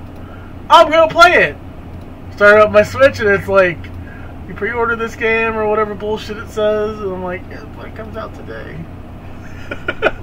And yeah, you have to wait till like I played it much later in the day. Does it come out at like 11? Yeah, like it popped out like 11 Central for me. Okay. So it's probably been like noon time. It would have been available for you. Okay, yeah, I played it at like 4 or 5 in the afternoon. I was just like, all right, well, fuck you too. And like, so yeah, you recommended Forza, and you also recommended this, and I don't hate this game, but I don't love it like I love Dead Cells or Risk of Rain or stuff like that. Yeah. Because like it's good, but man, it's frustrating sometimes. Yeah, you can make one mistake and just fuck up hours of work. But you don't even have to make a mistake. Like the game sometimes just fucks you. Yeah, like, sometimes the random generation, like, it's just like, well, this level is absolute shit. And, you know, the one thing I had to remember, like, as I got further in, because I never finished the full heist, but I got to, like, the 3rd level, got pretty deep. But, like, I just realized, like, if I got in, I started to, like, scope out the level, I was like, all right, fuck every inch of this, and I have to waste a day. Maybe that's what I need to do. My airship and leave and get another generation. Okay. Yeah, maybe that's just what I need to do. But yeah, it's basically a Burn a day. rogue, like whatever. And your abilities are you have a stick you can kill the robot guards with. You can see that their vision is based on that box, which is kind of frustrating because I've had doors closed and I've been waiting on the other side of the door, and somehow this asshole sees through the fucking door. Yeah. It's stuff like that frustrates me. Like the mines, I don't know if like I walk up to it and I start disarming it and it just blows up anyways. So that's annoying. Maybe there's just some like bugs currently on the Switch version. Maybe. There were some issues, like at the very start of when I picked up the Swindle, but I played it on the PS4. But it had an update or two. It's a small studio. I don't know who handled the porting, if it was the actual original dev studio or somebody else picked it up. I don't know. I think it's a little bit of it's just me, and like I think the jumping in this is really bad. Like if there's a small spike pit, and I have double jump, but I can never get across some of these spike pits. And it's just like the slightest frame that comes into that spike pit, you're dead. And it's just really frustrating. And like even if you try and go all the way around to the other side of the building, it's just, I don't know. So far, I'm kind of finding the difficulty to be unenjoyable. Yeah, it like outside of the the initial starting area, like it escalates really fast. Oh, I'm sure. But I'm not outside the starting area, like the slums. Yeah. Wow. Yeah. But it's just gonna be one of those games I go back to occasionally, and maybe I just need to do like what this guy's doing, and just go in, get a little bit of money, and leave. Yeah, there were a lot of ones where like if I got like a nice chunk of cash, I'd exit out and get the guaranteed haul and not risk it. Because sometimes you get into some of those generated areas, and if you don't have the right tools, like a big chunk of the cash in the map you can't even get to if you don't have like bombs to blow out certain walls or tunnel down, or if you don't have like the right way to hack the certain thing. It's like if I would just call it quits. You gotta you gotta be willing to just bail out and take what you can, and it gets a lot more like enjoyable once you get that routine of what can I do, what can't I do in this area. Right, and I haven't played a ton of it. Like I said, like I was going to play like most of that day, and then it was like it's not available yet. Fuck you. So I would have played a bit more. I think I've done like 30 days, so I feel like I should be a lot further. But I mean, that's typically how these games are. Where like the first time you play through, you're terrible and you fail. Yeah, run as long as you can to get experience, and that's then the pretty next much run it. will be a lot better. you know, I'm buying bombs and things like that in the skill tree, just trying to figure out what does what. And I do think it's funny, like, you blow up a bomb, blow this roof off the building, and the guards are just, like, still going back and forth. I guess they're robots, but it's still kind of silly. Like, you kill a robot, and the camera looks right at it, but it doesn't, you know, click that, oh, hey, that guard's dead. But there are neat things about this game, like the whole wall jumping, and, like, you can slide down the wall and stop. That's one of my favorite parts, is I'll, like, kind of sneakily go down the wall, wait for a guy to walk by, and the arc of my melee attack is just enough to clock him in the head. There are a lot of good things about this game. Like, the world is incredible, the art is incredible. It's super difficult. People are going to find that to be a very good thing. I'm just whining about it. Yeah. Also, like you were talking about, some of those things, I don't remember ever encountering any of those issues specifically. So maybe, like I said, there's probably going to be an update or two that'll smooth out some of the minor issues. Because I've had a couple of times now where I'm hiding behind a door and the robot just sees through it. And I know it's closed. Because the first time it actually it's happened 3 times. The first time it happened, I was like, oh, that was weird. Was the door open? Am I dumb? Like, yeah. And then, like, the second time, I was like, okay, the door's closed, I'm good, and it happened again. I was pissed. The third time, I actually stopped playing. So yeah, I don't know if it's just a bug right now or what. Hopefully it is just a bug. But yeah, and, like, you die, I would say, too easily. It's like a one-hit thing. Yeah, everybody's pretty much a one-hit kill except for the robots you gotta beat up. Yeah. So yeah, that's it. I'm gonna play more of it. I might have an update next week if I get to play more of it. But I am playing something else this weekend. I think I'm gonna play a lot of Magic this week. That's pretty much what I've decided. I'm doing the Project 168 again. Trying to play some more random indie games. Other than that, that's it for me. But you played a whole bunch of random indie games too, huh? Yeah, I tried out a bunch of stuff. I think the first thing there was Rocket Birds 2. I had a bunch of stuff included with, you know, PlayStation Plus.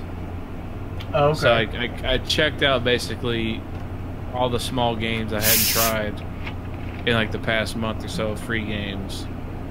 And I actually played the first Rocket Birds because it also came out on PS4 like a year or two ago, and they're just really weird, like, side-scrolling, like, action platformers. Okay. Like, they're all just kind of janky. They got this weird, like, almost like Wallace and Gromit kind of like art style. And yeah, what the hell is that? Is that supposed to be a bird? Yeah, they're all birds. So, like, the penguins are evil. Those are, like, pigeons that are, like, working as minions for hire. And then there's, you know, hard-boiled chicken as your protagonist. Okay. Yeah. Like, all of the jokes are fucking awful. Awful in a good way? Oh my god. Like, he's not dead. This looks kind of enjoyable.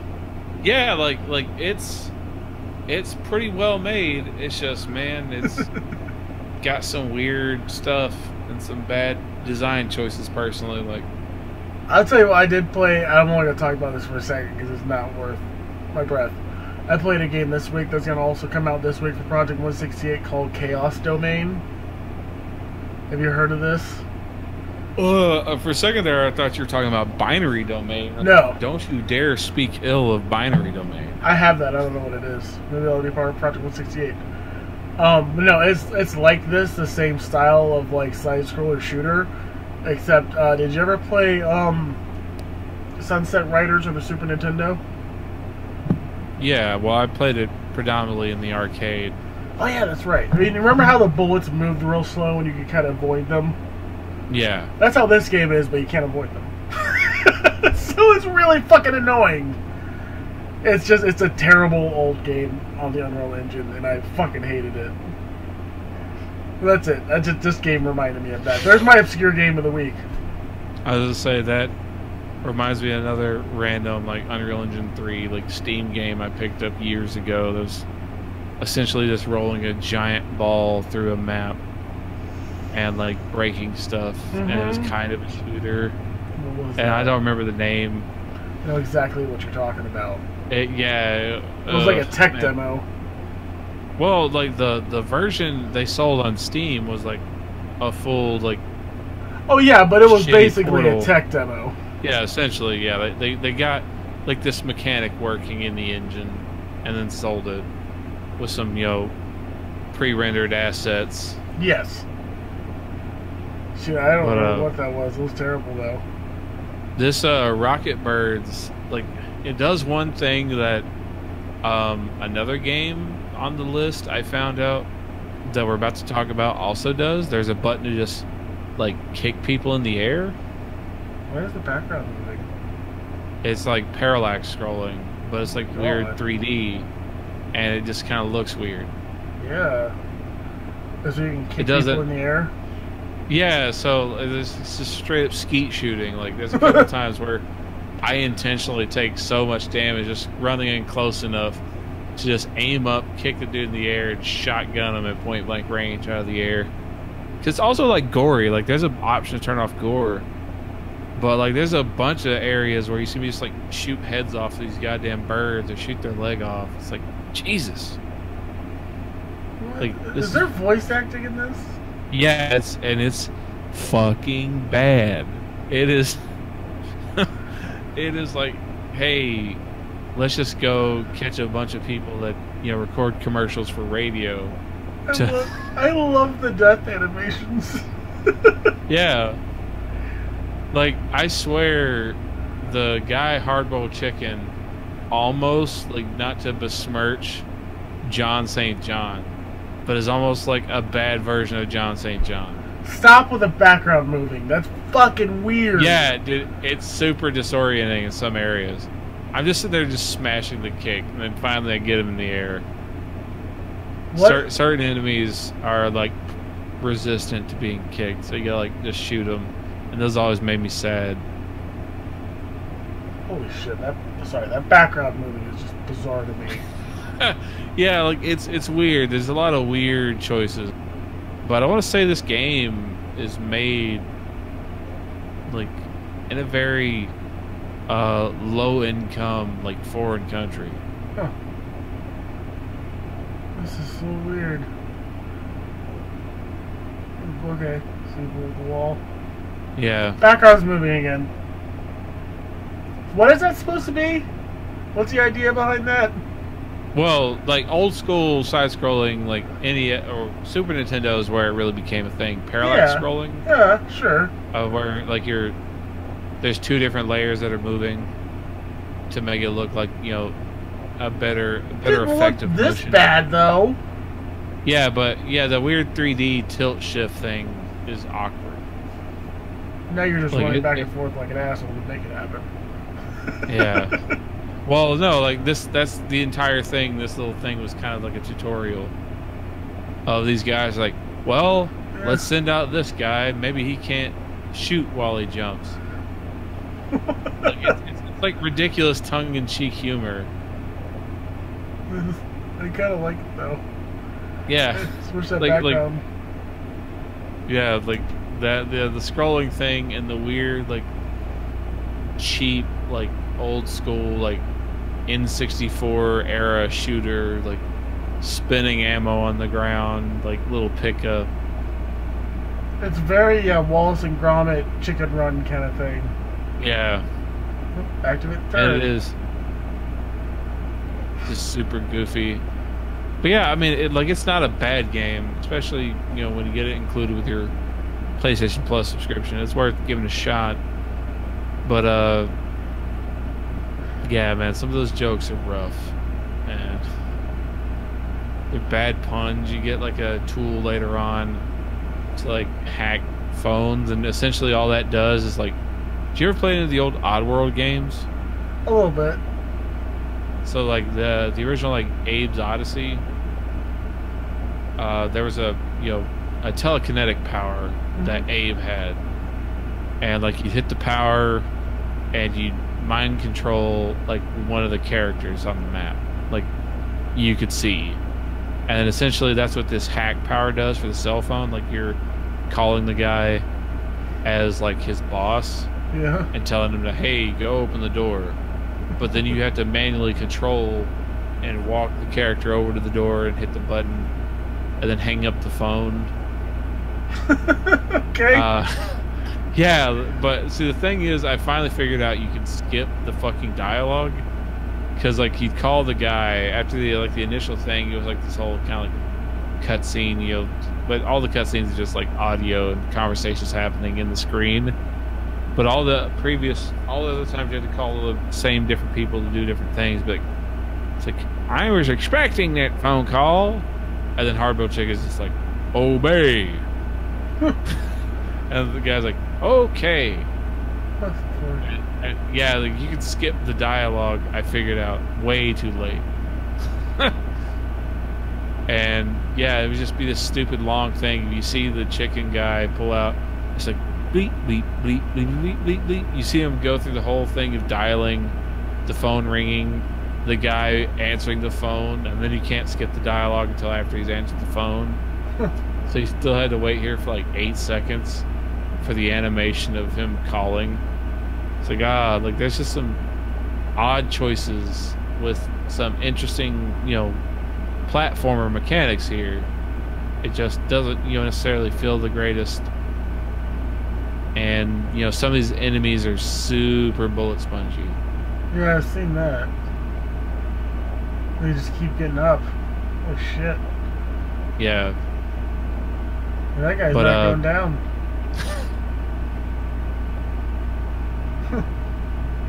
Yeah, this looks about on par with some of the stuff I play for Project 168. This goofy ass game. Is this only on PlayStation? No, it's on a whole bunch of platforms. It was just happened to be free this month as one of the like 6 or so games that gave out this month. This looks silly as hell. My buddy has a PlayStation, so I might have to go play this at his house. We can turn the gore off. Maybe his little kid play it. Yeah. But yeah, like I shot that guy's head off. I kicked him in the air. Yeah, I was obsessed with doing that. As soon as I learned I could do it, that's all I wanted to do. Yeah, we did the same. Which makes me think of, I hope like the leak was true. So like a day or two after the month's free PlayStation Plus games popped up. Oh yeah. The PlayStation blog post like accidentally posted what are pretty sure gonna be the free games next month. And one of the free games next month is like the remastered version of Bulletstorm. Oh, that game is so good. I was like, Jesus fucking Christ, I need to replay Bulletstorm if I get the free Duke Nukem version of Bulletstorm. I've only ever played like a demo of it, and I played the demo I beat that game. Like that game, I think we've talked about it before. One of my random like old school deep cut games, The Club. The racing game? Oh no, no. The Club was a shooter that was a time attack shooter, all score based, skill shots. I remember I did made by the Project Gotham Racing guys. So it was a shooter made by a racing game company. Yeah. I remember I didn't really care for it. But yeah, Bulletstorm was made by People Can Fly. Yes. Who also made oh shit, what are those old shooters, like wave shooters? Painkiller? Painkiller, yes. And I played the hell out of Painkiller. They also were the primary developers on the Battle Royale mode for Fortnite. Yeah, People Can Fly and make some good shit. Let's see, what else did you play here? This Butcher? Yeah, that was right after I played Butcher, and then I also found out Butcher also has a kick button. Oh, really? Yeah, but the best part about Butcher... So Butcher is like this weird thing. It's like, essentially, like if Doom were a side-scrolling shooter, Yeah. but the premise was reversed. You're the bad guy coming in and gunning down all the humans. Oh, really? Huh. Yeah, you're raiding all of these human bases as that monster thing from the awful cover art. Yeah, he was like a big And murdering Jabba the all Hutt. the people. Yeah. Yeah. Like if if Jabba the Hutt was like one of those fireworks snakes, like Yeah. where like the oxide like expands. It's like the weird turd. I don't know if I Yeah, like man. his art style though. I love the aesthetic. Like the music Yeah. is fucking fantastic. Like it really does sound like an old school like Doom mod soundtrack. Okay. Like I love some of the like the sheer like goriness of this game. Like this game is psychotically violent for what pixel art can do. Yeah. Yeah, I see that. And like the screaming sounds, like all the jetpack guys, you blow them up and they set on fire. And they're just like, ah! Like you hear a man screaming as they burn alive and explode. I think this goes on sale pretty cheap on the Switch. Yeah, it was super cheap all the time. I kept eyeballing it and I kept seeing that dumb picture of the cover art and I kept just saying no. Even the screenshots though, they don't really do. I don't know. I looked at screenshots and whatnot, and I never looked like something I would play. Yeah, like it's a real like hard skill based like side-scrolling shooter. Like this game is fucking hard. It kind of reminds me of Risk of Rain a little bit. Yeah, it kind of seems like Risk of Rain was just a direct like level-based shooter, and not like a weird roguelike. Yeah, I might have to give this a shot. Like that guy I just walked past, like he's a torso on the ground. Yeah. And he's like screaming in pain. Oh my God. And you can go over and kick his body around. Or like occasionally I'd pull out the chainsaw and just finish him off. And just like or there are certain people like you hit them with certain things and yeah, like they're just intestines. They're like their upper body and lower body separate. Mm-hmm. And then like the world can squish them. So like I was in this area where like the little pillars were closing and I kicked a guy, shot him, and he was screaming on the ground like ripped in half. And then the things closed and there's just a giant splat of blood and squish noises as he just got eviscerated. And you can turn off to where the gore resets on death. Yeah. But if you're playing the level for a while and you don't have that turned on, like, man, like there's so much blood. You like, paint the town red. Yeah, dude, it's idiotic. Like how violent and atmospheric this weird little game can be. Like this game is far better than it has any business being. Huh. For all the things that were going wrong with it. I think I remember hearing good things about it. I just didn't know. I still don't know if I'm gonna enjoy this. Well, like I said, it's really fucking hard. Yeah. They added an easy mode, which gives you like 400% HP and a bunch of other stuff. But yeah, like you scroll through your weapons, like you get the chainsaw, the shotgun, assault rifle. Like it literally is Doom. That's cool. You even got like your little face icon. It's just up in the top left instead of down the center. Yeah. And it gets bloodied and beat up, as you lose health. Yeah, these guys are clearly fans of Doom. That's cool. Yeah, like I said, this was another one of the free games, and it was awesome. And just like the tiny details they put into this. Yeah, I just saw game. The thing get squished. You got squished in between the platform and the other. Yeah, wall. like it was just I didn't expect it, and you see it. You see it slow down, like realistically. Yeah. As the thing squished and snapped him off, and then blood springs out. God damn, this is a violent game. Yeah, I do appreciate a little attention to detail like that. That's cool.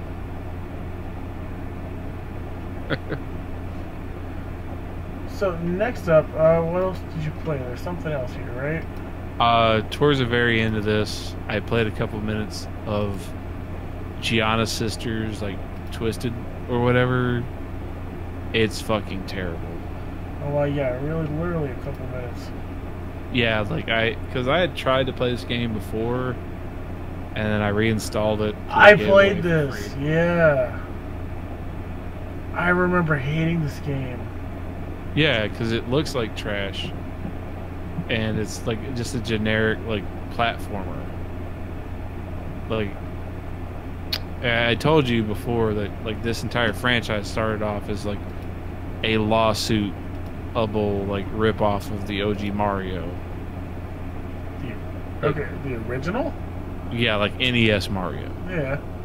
There was a Gianna Sisters game on the the NES that was like a bootleg cartridge. Oh. And like Nintendo sued this company because it was almost like asset like flips like you'd see on like Steam these days. Damn. And they just put, instead of the Super Mario Brothers, it was the Super Gianna Sisters. What? Yeah. So I don't know so they why they would have resurrected ever... that? Yeah, that's a weird thing to resurrect. Yeah, man. Like, this game is trash. Like, unless you get it for free, don't ever try this game. I remember, like, the idea is neat because you're switching between two different worlds to accomplish, like, the platforming. Yeah, there's the cute and the yeah. evil version, and the music changes, but then it's just, like... It's not done well. It's not done well. It looks like old, like, low-budget Unreal Engine 3, like, cheap Xbox Live Marketplace games. Clearly, this is what inspired The Messenger. Yeah, clearly. Yeah, I remember playing this because, like, I like the aesthetics and everything of it, and I was like, all right, this is. And you play a little bit of it, like this is kind of neat, and you start switching worlds. Like the beginning of it is neat, like this bit, this is pretty good. And then, like the further you get in the game, you realize, like, oh shit, this is all it is. Yeah, this is all it is, and it's very repetitive in a lot of senses, and then it's also just looks like absolute, like, butt cheeks. So this is pretty much it. Like, it's, go down in one world, go up in the other world. Yeah, one girl, they do have different powers, too. Yeah, this one, the blonde has, like, the spinny power. Yeah. The redhead has, like, the dash power. Okay. Well, it's just a platformer about collecting the gems. Like you said, it's like generic. It's nothing crazy special about it, especially now that you got stuff like The Messenger. And there's other games that do this world switching thing. I can't think of them right off the top of my head. Yeah, I mean, there's been a bunch. Yeah. And I doubt this is the first one. No. Yeah, here's the redheads. Yeah, little dash. Yeah, I think past these things, there's not a whole lot to this game. So, that's about it on Gianna Sisters, huh? Yeah, like I said, I just couldn't. Like, I tried, and I was like, oof. This is terrible. Well, that's pretty Why much am I my doing reaction. this to myself? Yeah, it's like it's a strictly okay platformer. Yeah, go play The Messenger. If you like that whole world switching thing. But or Guacamelee, which they just stealth released the first Guacamelee on Switch. Oh, I saw that. Oh, and announced that they're bringing 2 to Switch soon. I think I need to play Guacamelee for Project 168, just because I remember not liking it. But that was also like a long time ago. So I need to try that again and maybe get it on the Switch. Yeah, it's been quite a few years since the first Guacamelee, like 3 years or so. That's right. I don't know. I didn't like it then, but I do like more platformers now than I used to. So I own it on Steam. I need to give it a shot. I think I might own it on Xbox too. It was probably like a free game at some point. Yeah, I think they've given it away for free on like most of the possible platforms. Yeah. And it's been in like Humble Bundle, I think, like twice. Yeah. Yeah, so that's what we've been playing this week, and we're gonna go ahead and get into the news.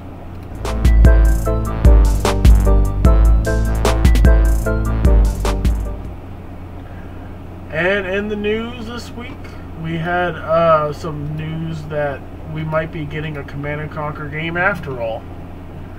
And man, that makes me happy. Now, you're not a big like Command & Conquer fan, right? You kind of pointed this is me and Bob at this. Yeah, well, see, I enjoyed like the heyday of the RTS genre, but I never had any like multiplayer aspect to any RTS I ever played. Yeah. So it was all just me alone, goofing around with bots. You know, I played a bunch of them. I played like Supreme Commander and StarCraft and most of the Command & Conquer games. Warcraft back in the day. I played a bunch of them. It's just, yeah, you know, like they were never like a massive part of, you know, my interest. Yeah, I played Command & Conquer Generals a lot. I love that game. I played, now that I think about it, I played the fuck out of Rome Total War. I never played the Total War games. I own a couple, and I just didn't understand them. Wait, no, like, I watched a bunch of Rome Total War, because, like, when that came out, it was, like, one of the first eras of a lot of, like, content creators, like, bullshitting with that game. Those Total War games are incredible looking to watch. Yeah. I played the original Feudal Japan one. I guess it was Total War Shogun. Yep. Yeah, that one came out before Rome. And that was what I played a hell of a lot of. Okay. Yeah, Total War games play dramatically different from anything I was used to, and I couldn't get into them. I mostly played Command & Conquer and Warhammer 40k. Yeah. Rise of Nations. Age of Empires, stuff like that. So yeah, it was just dramatically different. Oh, and shout out to one of the better ones in the genre just for sheer like fun and presentation. Company of Heroes. I never played Company of Heroes. I own it, and we were gonna play it. We all installed it, like my group of friends, and we just never did for some reason. Yeah, because those are the ones that have like really interesting campaigns to play through. It's like squad based, right? Well, yeah, like you control like a smaller squad and like a larger battle in the campaign, and like your units. I think I remember them being like permadeath. There's a game we got for free on Twitch Prime that's also squad-based stealth that I've been really wanting to play. I can't remember what it is. Some samurai squad-based stealth game. Oh yeah, Shadow Tactics? Yes. That looks fantastic. But the news this week is that producer over at Electronic Arts, Jim Vasella, and this comes from a Reddit post on the Command & Conquer subreddit. He's worked on the production team for Command & Conquer 3, Red Alert 3, and was lead producer on Kane's Wrath. But he said, and this is the quote from the Reddit article, "As most of you may know, we recently announced Command & Conquer Rivals, a mobile game set in Command & Conquer universe. Following the reveal of Rivals, we heard you loud and clear. The Command & Conquer community also wants to see the franchise return to PC. As a fan of CNC for over 20 years, I couldn't agree more. With that in mind, we've been exploring some exciting ideas regarding remastering the classic PC games. Please!" That's not a quote, that's me. "And already have the ball rolling on our first effort to celebrate the upcoming 25th year anniversary. We are eager to hear your feedback to help influence our current thoughts for PC and what comes next. Over the next few weeks, we'll be talking to fans in a variety of ways, blah, blah, blah." Yeah, that's... Wow, like that's... I wish more devs would do this. Why not? This has garnered so much good feelings for EA right now.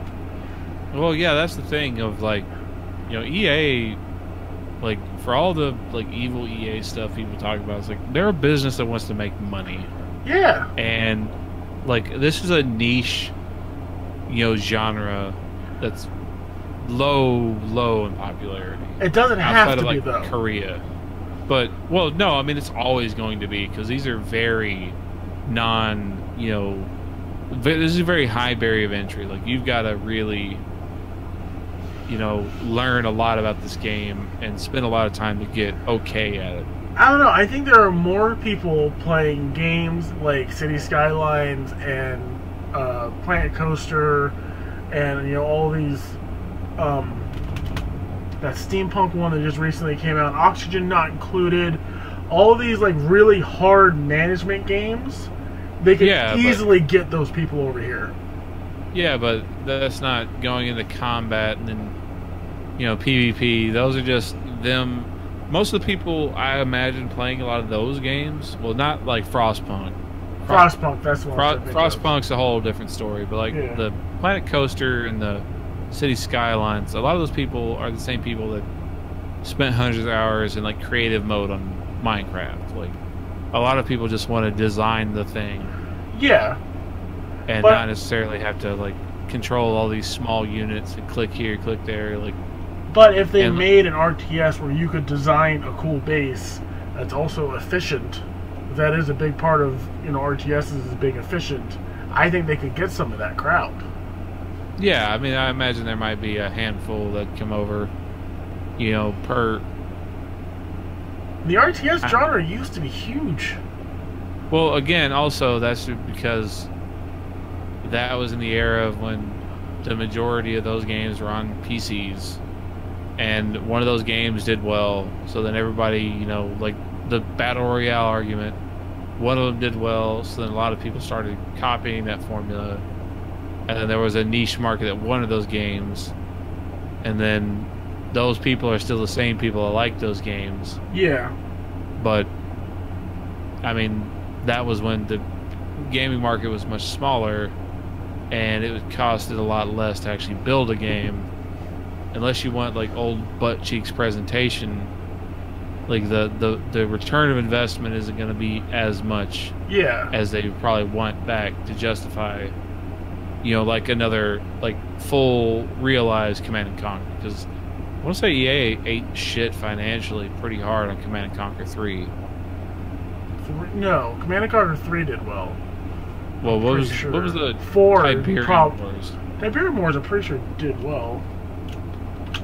Command and Conquer 4 did really poorly because it was very poorly designed. Yeah. Well, that was the last one then, Command and Conquer 4. Like, it was a high-budget project that failed for a lot of reasons. Let me see. I don't know. It was received well. See if I can find how well it sold.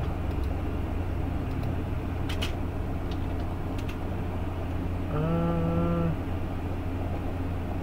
not even sure where you would go to find that. But yeah, I remember because I was playing Tiberium Wars when it came out. I got it like the day it came out. I do remember that game did very well, and then Kane's Wrath did very well as well. The expansion. And then Command and Conquer 3 was the one that had like the weird like Soviet Russian bear units. Yeah, okay. Yeah, it was the one that. Oh. Like, the, right, I'm thinking of Command & Conquer Tiberium Wars. You're talking about Command & Conquer 3. Fuck, that's right. My bad. Yeah. Whatever the one that was almost like Command & Conquer, like copied StarCraft. Command & Conquer 3 is Tiberium Wars. Command & Conquer Red Alert 3, right? Yes, like Red Alert 3, yes. Red Alert did well. I want to say Red Alert did well, but it was like, I guess it was 4, like where you were harvesting crystals, like straight up, like StarCraft. That's was the Tiberium one that Wars. Tanked. No, that Tiberium Wars did well. They're both well received. See, what site could you go to like how many copies sold? Well, the easiest way would be go to like, I imagine Wikipedia usually has like sales of the game. Like Command & Conquer series sales. Yeah, I would be curious. Command & Conquer 3 Red Alert goes gold. Yeah, I'm curious because I remember them doing well, but I could be wrong. Tiberium Twilight, was that? I think that's 4. That's 4. That one tanked. Yeah, that's the one I was thinking of. Most recent official Command & Conquer. Yep. Was a pretty big budget and failed miserably, and then they shut down pretty much every studio involved. Yeah. Yeah, because I think they even made a standalone game for Red Alert 3, which is the Russian one, that did well. I remember that did very well on consoles. Yeah, Tiberium Wars and Red Alert 3 did well, and then Command & Conquer 4, whatever you just said, Tiberium Twilight, or whatever the hell it was. Yuck. That's such a dumb name, too. That one, I think, if I remember correctly, you had to, like, grind to unlock more units or something. Like, it was really bad the way it was structured. And I know I played it. Every time we would start playing 4, it would just be annoying the amount of stuff we didn't have, and we would just end up going to play 3. Because they were, like, super similar games, except 4 didn't have half the content that even Vanilla 3 did. It was not good. I don't know what they were thinking with that. Obviously, they weren't. Yeah, that did kind of kill the genre, unfortunately. But if we get a remaster of... I want General 0 Hour. That's the remaster I personally want. Because that, to me, is the best game in the series. That's the one I have on screen right now. That one I have so many hours in. And yeah, and... I mean, they do anniversary collections of these things all the time. And if if this on was remastered, or even just this, or whatever they decide to do, I think they would do very well. And I think even these anniversary editions still sell pretty well. So they still have a market. They need to jump on it. Yeah, but how many of those are the same people double dipping? Oh, a few, because you know I own the original physical copy, which doesn't work for whatever reason. And then yeah, having to own, like, I own, I think, both anniversary collections. I don't know why. Yeah, it's a good number, but again, I feel like they could get new people. I really do. Yeah, I was gonna say Creative Assembly with the Total War series, like they still make enough money, but you know, it's like this genre is never going to be what it once was, just because of the budget required. Yeah. So I mean, yeah, there probably is room for the big boy franchises that have a well-established pre-existing audience to come back. I mean, Civ 6 has done really well. XCOM 2 has done really well. So there are still those strategy people out there. Well, like I said, it's not necessarily the strategy part. It's the clicking, the selecting, the dragging. Yeah. Like the small micromanagement of different groups on different major chunks of the screen is very, you know, not, you know, beginner friendly. Right. Doesn't StarCraft 2 still have a pretty big audience? Yeah, it's not as big as, you know, even like first 2 or 3 years original StarCraft. Yeah. But I mean, they still have tournaments. There's still a pro league on it. The views on the pro leagues of original StarCraft in like South Korea, I want to say, are still way higher than StarCraft 2. But I think a lot of the larger leagues that do StarCraft tournaments, like, full transitioned over to StarCraft 2 now. I'm not sure. I remember seeing an article about something to do with like pro tournament leagues of StarCraft, and I was like, at one point there was three fucking paid cable channels in South Korea that were just 24/7 StarCraft. I'm sure. I believe that 100%. Yeah, I hope. I mean, obviously we are going to get something now that they've said this. I'm just glad, like I said, I'm glad EA said something, because Rivals, is Rivals out? I want to say it came out like not too long after the announcement, or at least in like a beta for people. Yeah. Let me look. Command & Conquer Rivals. Because they had people. Yeah. Yep, installing right now.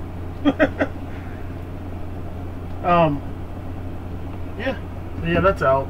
But apparently nobody's really talking about it, because I haven't heard anything about it. Because I think... Well, again, like most mobile games, no one talks about unless it's a massive like phenomenon, like Flappy Bird or Clash of Clans or Pokemon Go. Yeah, and the Command & Conquer fans are going to be just mad about it in general. Yeah. So I'll try it. Again, it's probably not good. Like, take your fucking, hands where you can get them. I mean, like, the potential for rivals, if it's actually an okay, mobile game to get people into the franchise. Right. Like, don't ever, like, look a gift horse in the mouth. Kind of like Pokemon Let's Go, getting people into the next game. Yeah. Yeah, it's true. The other little bit of news we have is really just a little bit of news. I don't think this is surprising to anyone. Stardew Valley is coming out on iOS. And is it just iOS or is it Android as well? The trailer only specifically states iOS. So I imagine, kind of like Monument Valley, Apple probably had a deal. You think so? To kind of like help potentially fund part of the development. Stardew Valley is coming to Android. It's coming to iOS October 24th. Android port will follow soon. That, knowing the Stardew Valley guy, that soon you need to put a TM after that. Because I don't believe that when I see it. Yeah, but you know what? I don't like. I think I've said on this show before. I don't need new Stardew Valley content. I need Stardew Valley 2. I want to see what that is. But I don't really need a reason to go back to that game now that I've beat it like 3 times.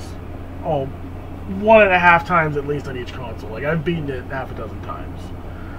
And I'm not gonna buy it on my phone. There's no way I want to play it on my phone. But I do love that is going out to people like, my family that doesn't own a Switch or plays on a video game console or anything like that. Like, I could recommend this to my stepmom, my aunt, whoever, and maybe they'll enjoy it. They'll almost certainly enjoy it. And most of those people are used to playing games on their phone. They don't give a shit. Yeah, and also, like, the sales of Stardew Valley are pretty ridiculous. Yeah, and they're just going to get more ridiculous now. Yeah, because, like, that guy, it was pretty much one guy, and I believe his wife helped out with certain things. He has a team now. Yeah, he's got a team now because he's a fucking millionaire. Like, he's that guy made bank. But that was like a $20 game, and they sold, I want to say, over 2 million copies.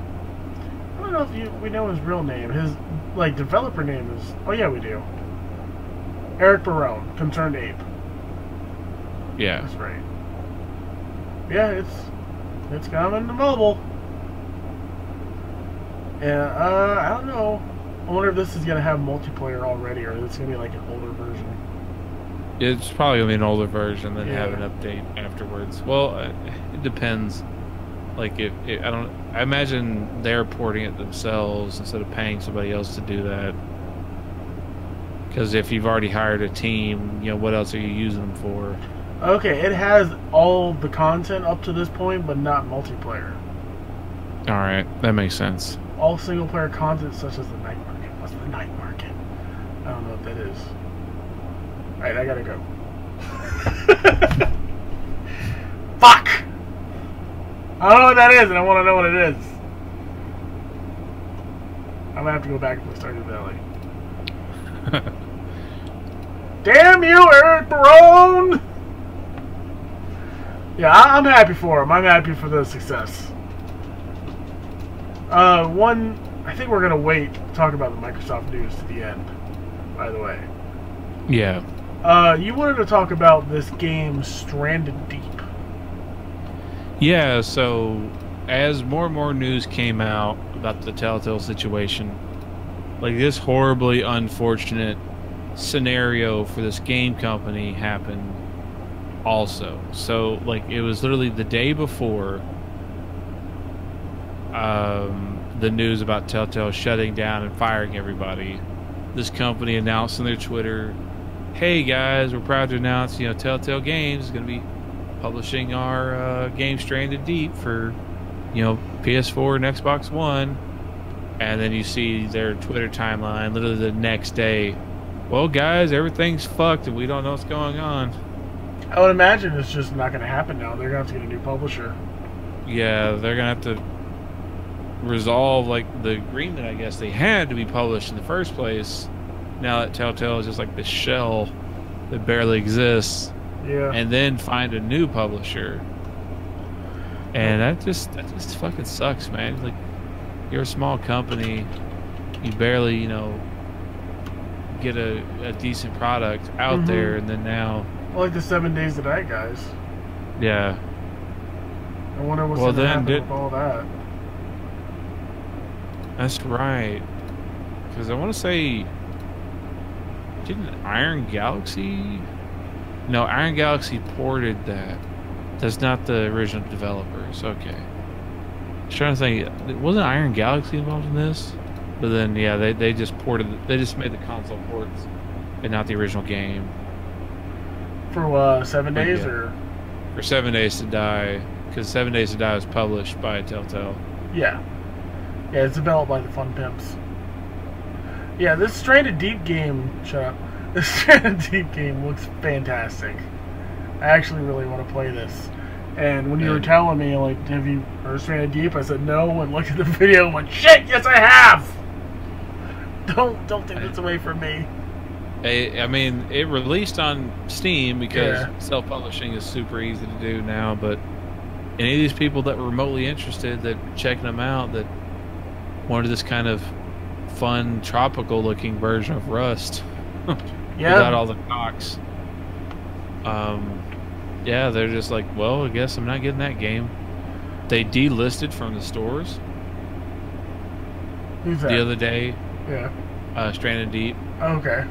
So like the placeholder for this game on the Xbox and PlayStation stores is gone now until they resolve. Yeah, I gotta then imagine again- like Microsoft and Sony have to do that. Like, they can't risk their customers purchasing it or getting excited about it even. Yeah, because they delisted all of the Walking Dead final season. Yeah. So I think any of the kind of in limbo projects for Telltale all got pulled from the storefronts. Man, that's gotta suck. Like, you're a small developer, and like Telltale's publishing our game. That's incredible news. That's like EA. Actually, that's probably better than having your game published by EA or something. Because Telltale's smaller, and they can probably work with these developers better than a big publisher could. And then this shit happens. Like, Yeah, it's like, yeah, that was the crazy thing, is it was the next day. They had the excitement, the announcement, and they didn't even get like a week.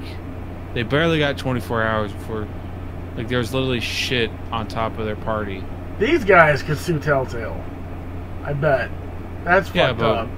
Like, if there's no money there, what are they gonna get? That's the fucking horrible thing That's true. about, like, the class action lawsuit the guys raised from the employees. Is like, well, clearly these guys are so low on money, Yeah. they couldn't keep the fucking business open long enough to give you guys a warning they were shutting down. This game looks so badass. It's so beautiful too. Yeah, I wish them well, man. Hopefully they resolve this fast enough, because for a small studio, like, if you can't publish, I mean, Yeah. predominantly for a lot of these companies, like, some of these studios, like, their bulk sales happen on the consoles, because, you know, Steam is just such a fucking cesspool, Yes. you know, finding thing. Yeah. And the games like this And- do well on like Xbox, I know for sure. Like Ark does really well on Xbox. Yeah, it does pretty good on PS4 too. I got would a friend who imagine. plays it all the fucking time. It's So just, yeah, like, that's a new marketplace. More people Yeah. potentially to buy it, and to the biggest platforms they could be on, they can't sell now. Like, man, it fucking sucks, man. I would it's imagine crazy. somebody's gonna publish it because it looks fantastic. Yeah, it's just crazy, like, how many times you just open up, like, the news feed and see, like, well, the Telltale thing fucked somebody else up too. I gotta imagine, like, if it was like the day after they got to announce that, somebody at that fucking company knew that was gonna happen and still let that publishing deal go through. You know? Yeah, like the insanity of just how like they look down is like the old I Love Lucy sketch of like the little chocolate bonbons rolling down the plant and just starts shooting them out like a machine gun and she's panicking, throwing fucking shit everywhere, putting it in her hat, eating it as much as she can. Like it all crumbled so goddamn fast. Or going back to the Wallace and Gromit, you ever see the clip of him like riding on the toy train? He's like slamming the track down in front of the train as fast as he can, and he runs out of track, like shoots off. Did you just reference I Love Lucy? I Love Lucy and Wallace and Gromit. Oh, like, I never know what to expect from you, troll. I mean, I watched I Love Lucy back in the day too. I just don't remember shit about it. Definitely not anything about chocolate bonbons. Yeah, like that's like one of the like the most famous like sketches like you see always pop up when anyone talks about that. It was that stupid scene, but yeah, if you want to talk about like weird references, like nope. I had okay. That's a whole other podcast with just you. It's just a one-man show. Just me rambling in a corner. You could do it, man. Yeah, like I could easily sit down and record probably an hour every week of just me freeform thought, just dumping random crap out about whatever I saw. Oh my god. Okay, let's move on. PlayStation is letting people change their names. Welcome to 2018, Sony. Well, so this is one of those things, like a lot of people were like, yeah, okay, finally, geez, what took you so long? And then you read the fine print and you're like, wow, this is still fucked. Like, yeah, so what's the fine print? Because you mentioned that to me. So, okay, now going forward, Sony can't guarantee like full functionality of your name changing, except for the list of games that they are going to post that is compatible, and basically every game published after April of this year. Okay. Yeah. Why?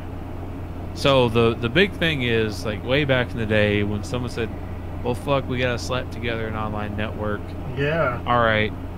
So your account is your name. Like how you go, like you can see like your account identifier on Steam.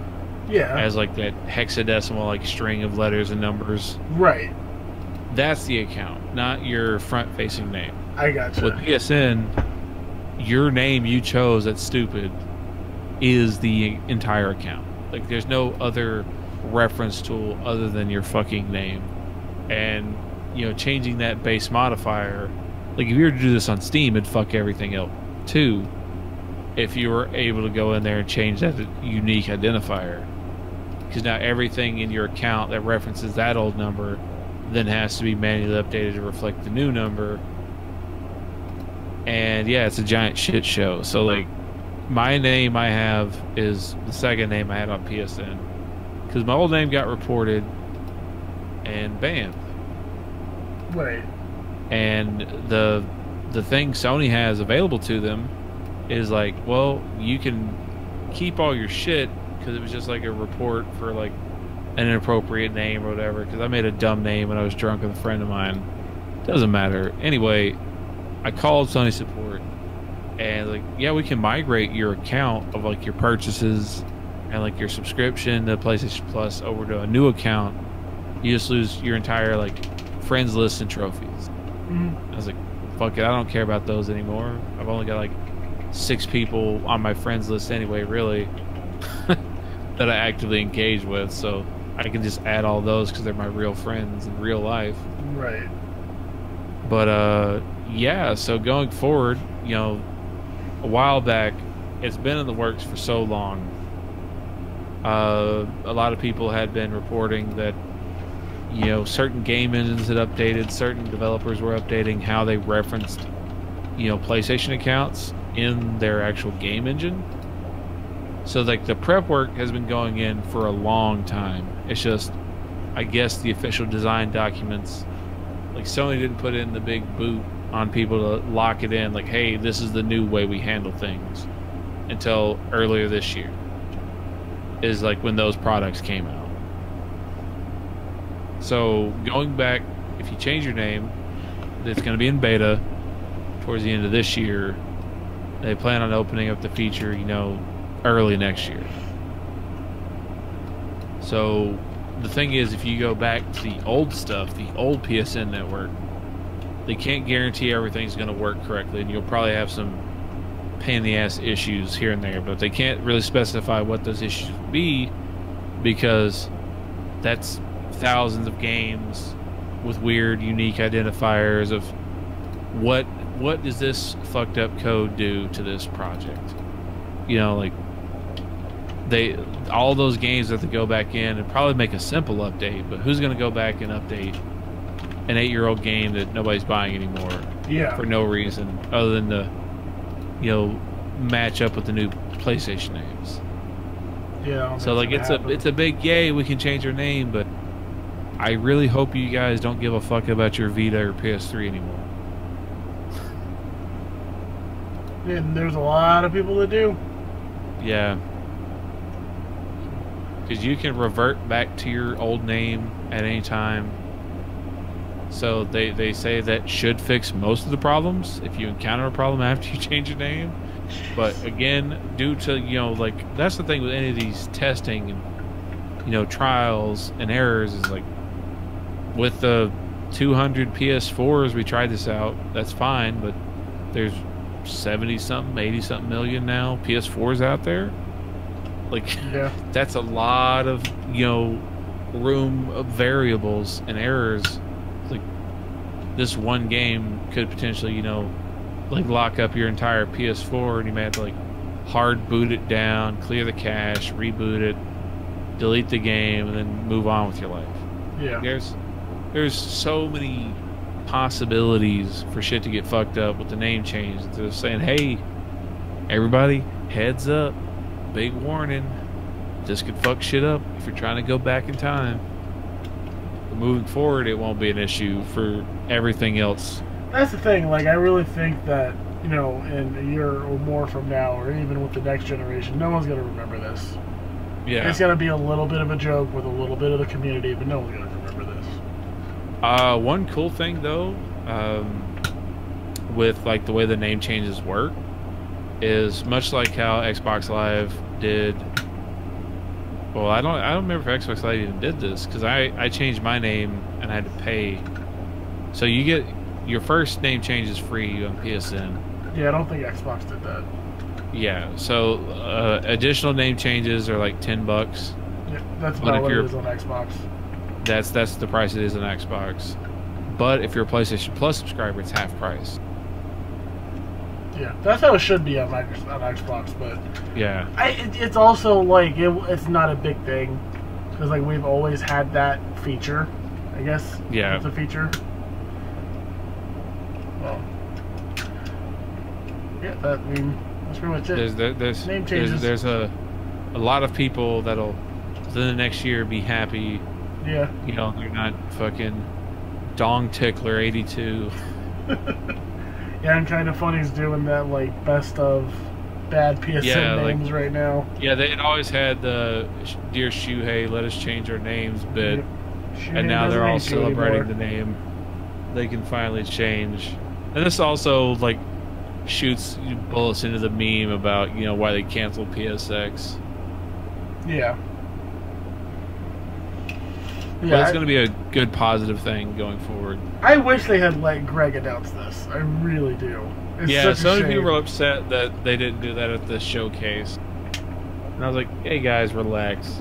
This has been such an issue for fucking a decade now. They put it out there to where it's like word of mouth will get it to the people that actually care about this. Yeah. And it won't be a giant thing. We're not making it a giant thing. It's like, hey, this is just like the initial info of this isn't something you can go do now. Like, right. Even when they switched over like PlayStation Now to where you could download the PS4 and PS2 classic games, like it was just a blog post. You went there, like when they canceled PSX this year, it was just in their blog cast, like the guys like, hey, it's not doing it this year.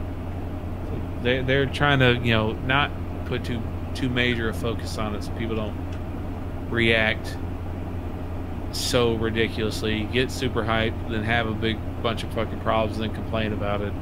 Right. Like, hey, get the news out here that this could be an absolute shit show. Prepare yourself. Yeah, I feel like you're right. It is like they're trying to get it to a smaller crowd. Like, okay, here you go, guys. All right. Did anyone's account blow up? Yeah. Rather than, here's it for everybody. Did anyone's account blow up? Because that would be a much worse issue. Kind of like Microsoft putting out that Windows 10 update deleted a bunch of people's shit. Yeah. Or apparently I came across something like earlier today or yesterday afternoon about like there's a Unicode like bug error of people sending like messages to people on PlayStation that's like crashing the OS. Yeah. You gotta like power it off and do all this shit to get it back and then delete the message. That stuff's fascinating. That's happened. It was like iPhone or something a while back. There was like a certain character and a certain language. It's happened like 4 times on iOS. Because like the whatever was receiving it doesn't understand what that character is. Like that shit's fascinating to me. Yeah, like the sheer like complexity of basic text handling is like lost on people that just see things come in like, oh, it makes sense. But I want to say the text message bug was also an Android problem, predominantly like on Samsung phones. It was one or the other. Well, it happened four different times on iOS. Like this happened versions. It's happened on everything, I think, a handful of times. Well, it's also going back into like old school like video game cracks. Like there became this whole genre of music called keygen because certain like hacks and cracks for games required playing an audio file that had like the source code that like processing that audio file of like this weird, you know, generic music, you know, that data stream included the hack and would break open like certain like actual hardware OSs and like that's a whole genre. You can search keygen music. I'm a fucking weird electronic music dork and just music dork in general. So I think we've established that before, but yeah, like so yeah, cool. there's been certain hacks, so like super way back in the day. Like you ever see the movie Hackers? Yeah, forever ago. I don't really remember anything from it. Well, like way back when like touch tone phone systems became a new thing, there was that thing they used to call phreaking, which is like playing like the tone through like a recorder into the mic, and that kind of hacked the system because that's how like the computer or the board was responding was to that tone and that pattern. Right. So like, you could just like play the little thing and make free phone calls instead of paying like a quarter at the payphone. Huh. So yeah, like any processing of information would be a photo, video, text, sound, like any of that stuff can be suspect and used for ill-gotten gains and weird horse shit to bother people on PSN apparently. Yeah. We did have some stuff about cloud, but I think there's supposed to be something announced this week, so I think we should go ahead and put that discussion off to next week.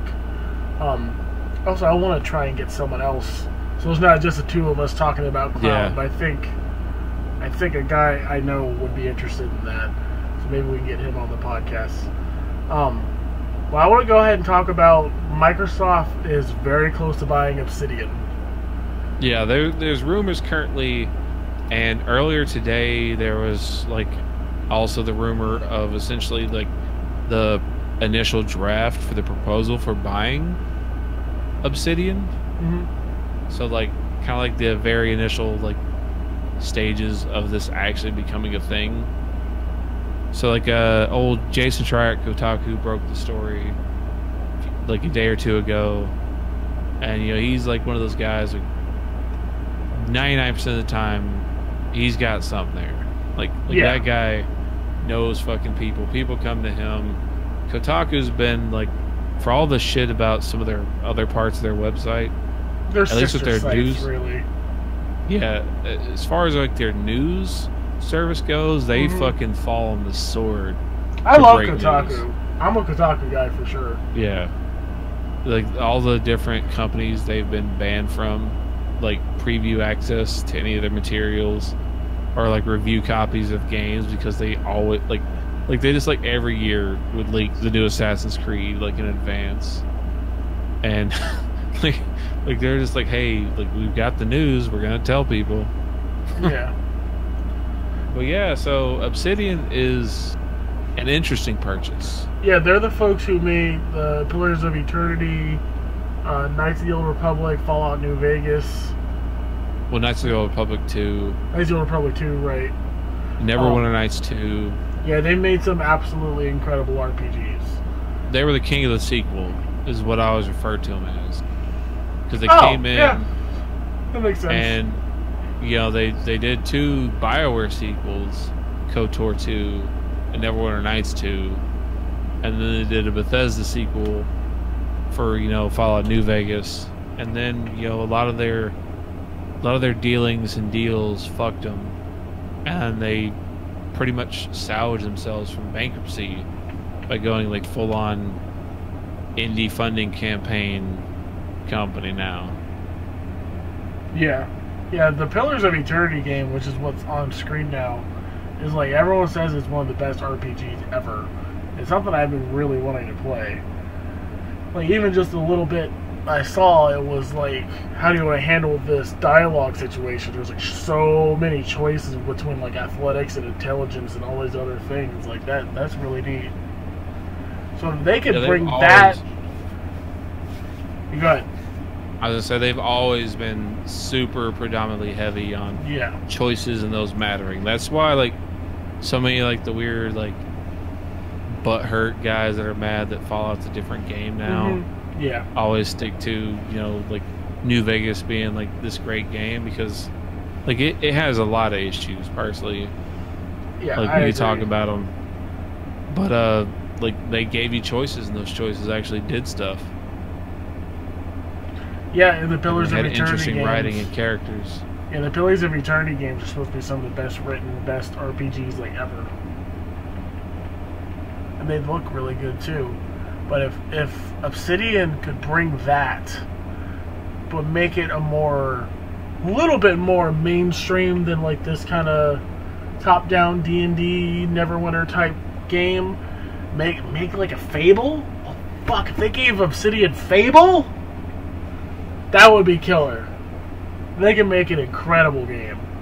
I don't know if they would, because who made Fable before? It was It was Lionhead Studios, and they're closed. they're gone. So that's fine, because what's his face is fucking crazy. Molyneux. Yeah, I'm not a fan of his anymore. I'm a fan of his old games, but I'm not a fan of his. Yeah, if they gave those guys Fable, or like Playground made their own thing, and these guys got Fable, that would be absolutely incredible.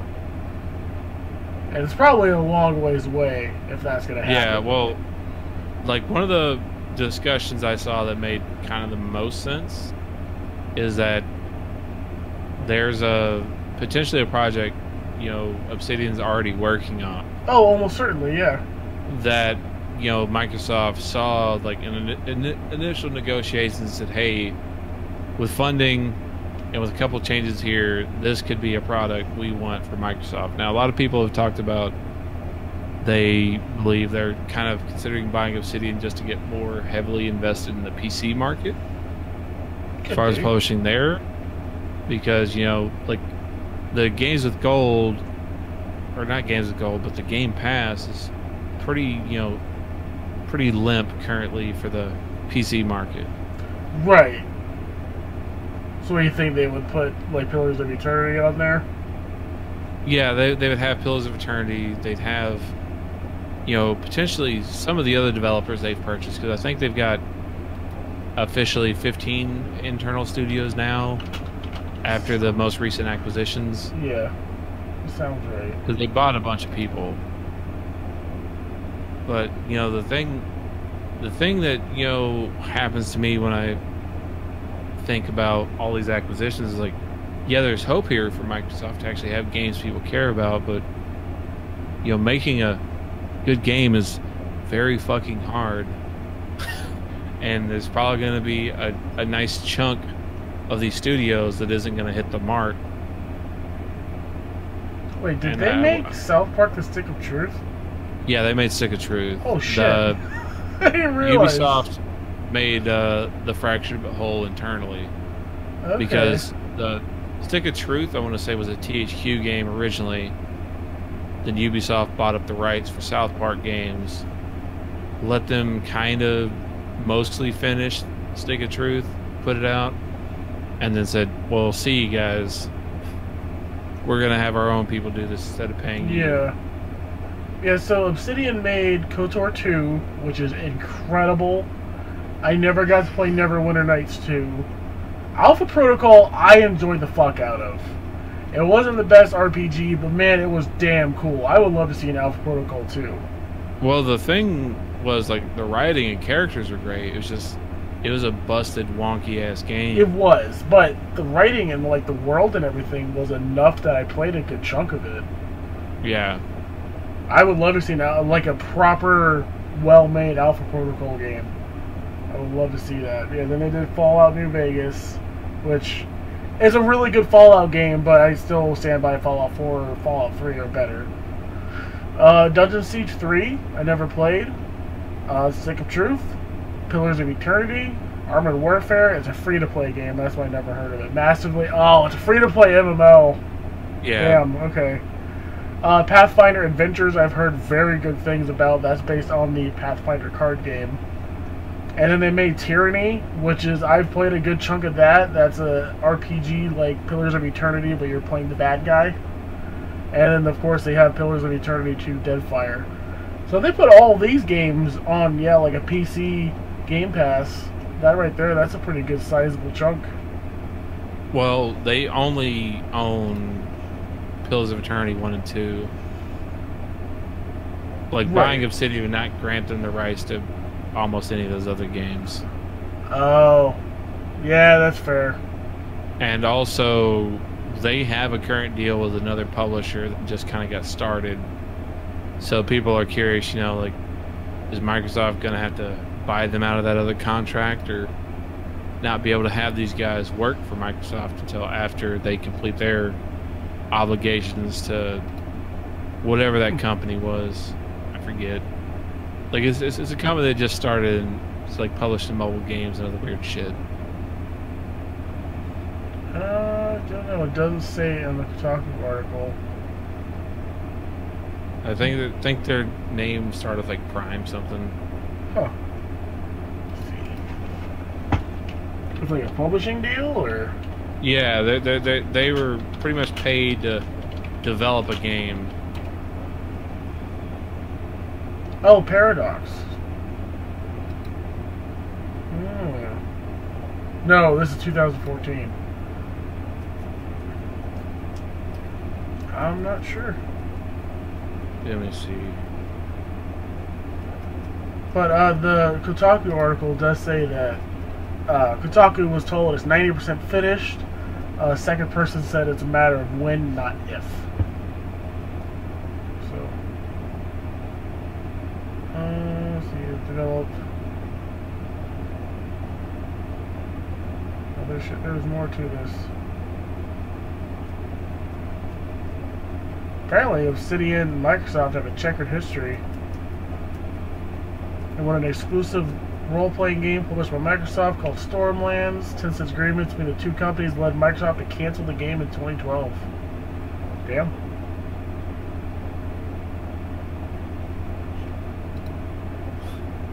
Yeah, Obsidian's had a long, rough history.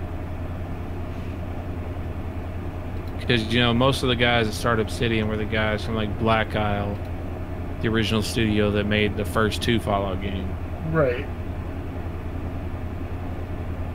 Yeah, I don't see what you're talking about. Then maybe a different developer? No, hold on. You'll find Private it. Division. Called In late 2017, Obsidian announced that it was developing a new RPG to be published by Private Division, a label of 2K games designed to fund mid-sized games. Okay, so it's like a small offshoot of 2K. It's called Private Division? What a weird ass. Yeah. So yeah, this is a kind of like a minor hiccup there in the purchasing of Obsidian. I would imagine they would just fulfill the obligations. Yeah, but then that would mean, like, again, with all these interesting, you know, acquisitions, is like you're talking about minimum like 3 years before you see these products being in the Microsoft Xbox ecosystem. I mean, they don't really have any other choice. Yeah. They gotta buy up this talent. and hope they don't fuck it up. Yeah. Because, I mean, you know, Scalebound getting canceled really hurt a lot of dorks' feelings for whatever reason. That game looked cool. It looked cool, yeah, but would it ever have been cool is the problem. Like, I don't know. And now we'll never know. We'll never know. Yeah, I think this will be good for Microsoft, just like, you know, acquiring all those other studios is good. This will probably be... I mean, if you would have told me last week about this, I would have said this is, like, probably the most important acquisition they could make, but now I think it might be Playground Games. Yeah, like, now that you've seen, like, the raw talent in that Yeah! studio. Oh my god. Forza. Go play it, people. Yeah. But that's pretty much it for this episode. Is there anything else you wanted to bring up? Not really, other than that I am absolutely fucking tired. Well, that's why we're wrapping it up. Oh my god, and I realized like 20 minutes ago, I was like, how am I still alive? When does Red Dead 2 come out? Red Dead 2 is October 26th. Okay, Well, actually, that reminds me, I just wanted to say a few things about completing Red Dead Redemption, which I finished just in time. So it would have been like Wednesday, because I bullshitted on Thursday, and then Friday I played a bunch of Call of Duty Blackout and Black Ops 4, which we didn't talk about. But I'm going to be playing tons of that. We'll talk about it next time. Man, that game is so small and condensed and weird. Red and Dead? It's crazy. Yeah, the original Red Dead is like super small, and like it's like this weird little miniature studio designed world of a Western. Oh, I see what you're saying. Okay. Like at the time you played it, Yeah.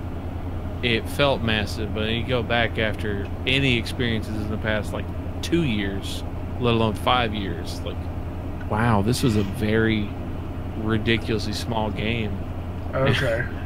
Like, it's such a small world, and such like small like towns, small, but like the ambient experiences, just living in that world, trying out new things, the characters, you know, the writing, the story, and the interactions of people, like that's the stuff that still holds up. Like skyboxes look amazing still. I saw someone I know personally, they also started playing it.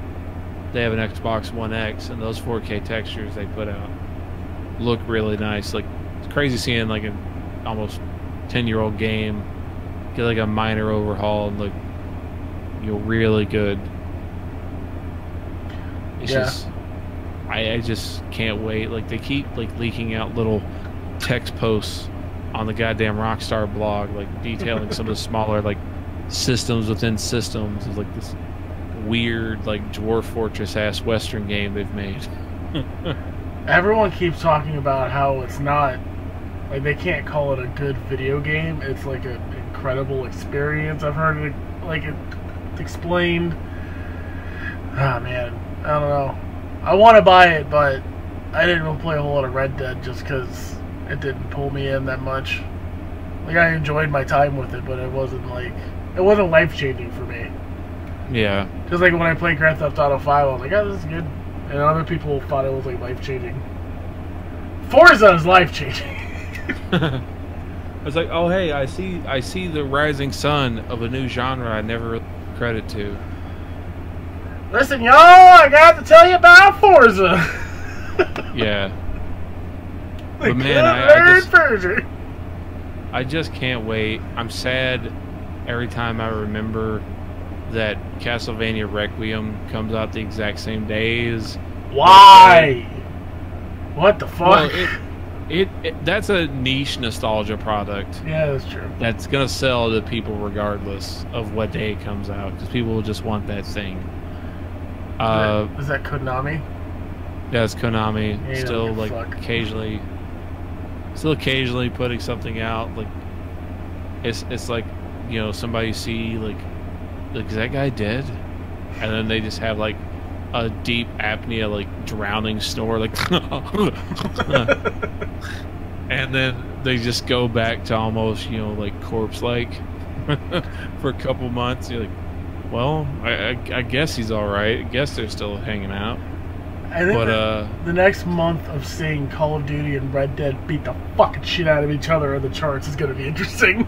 Yeah, because, you know, Battlefield pushed back and like dipped out. They're like, fuck that, because they were literally in the weeks between. Do you know how savage that would have been on Battlefield sales when it's already, like, by all intents and purposes, from reports, you know, like initial interest and like pre-orders and like reservations are much lower than last year.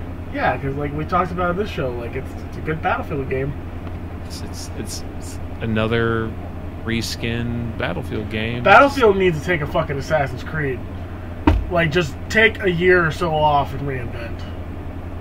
Because apparently Odyssey is like another game that's an incredible experience. Yeah, I just can't wait for Red Dead. I'm gonna happily be playing a whole bunch of Call of Duty and Fortnite still. Yeah. I saw like Dead Cells is on sale for like $20 right now. It's normally like 25, and I thought, man, I got $20 just sitting in my PlayStation account. It's $20, cool game. Let me jump in and get it. Then I realized, like, when the fuck am I ever gonna play this? Like, yeah. I was saying I would just wait.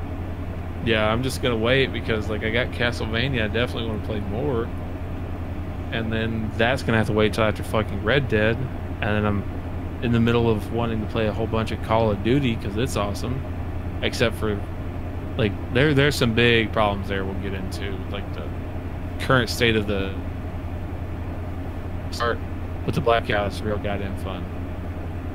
Yeah, I want to play Blackout really bad.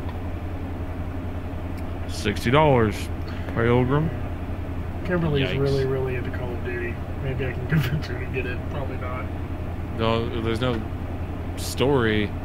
No, multiplayer. Oh, she's big into the multiplayer. Yeah, she really You know, it's super weird. I realize, like, just a real heads up, like there's a lot of like Rainbow Six Siege in that game. Don't tell me that. As with none of the wall destruction. Yeah. But like, you remember the situations in Rainbow Six Siege, which are kind of the story without being a story. Sure. Right. They've got like full like CG cool looking cutscenes that are horrendously gory and violent. Huh. Because that game, the multiplayer has like the OG Treyarch style of like, if you shoot a guy with a grenade launcher, there's parts of him flying everywhere. Damn.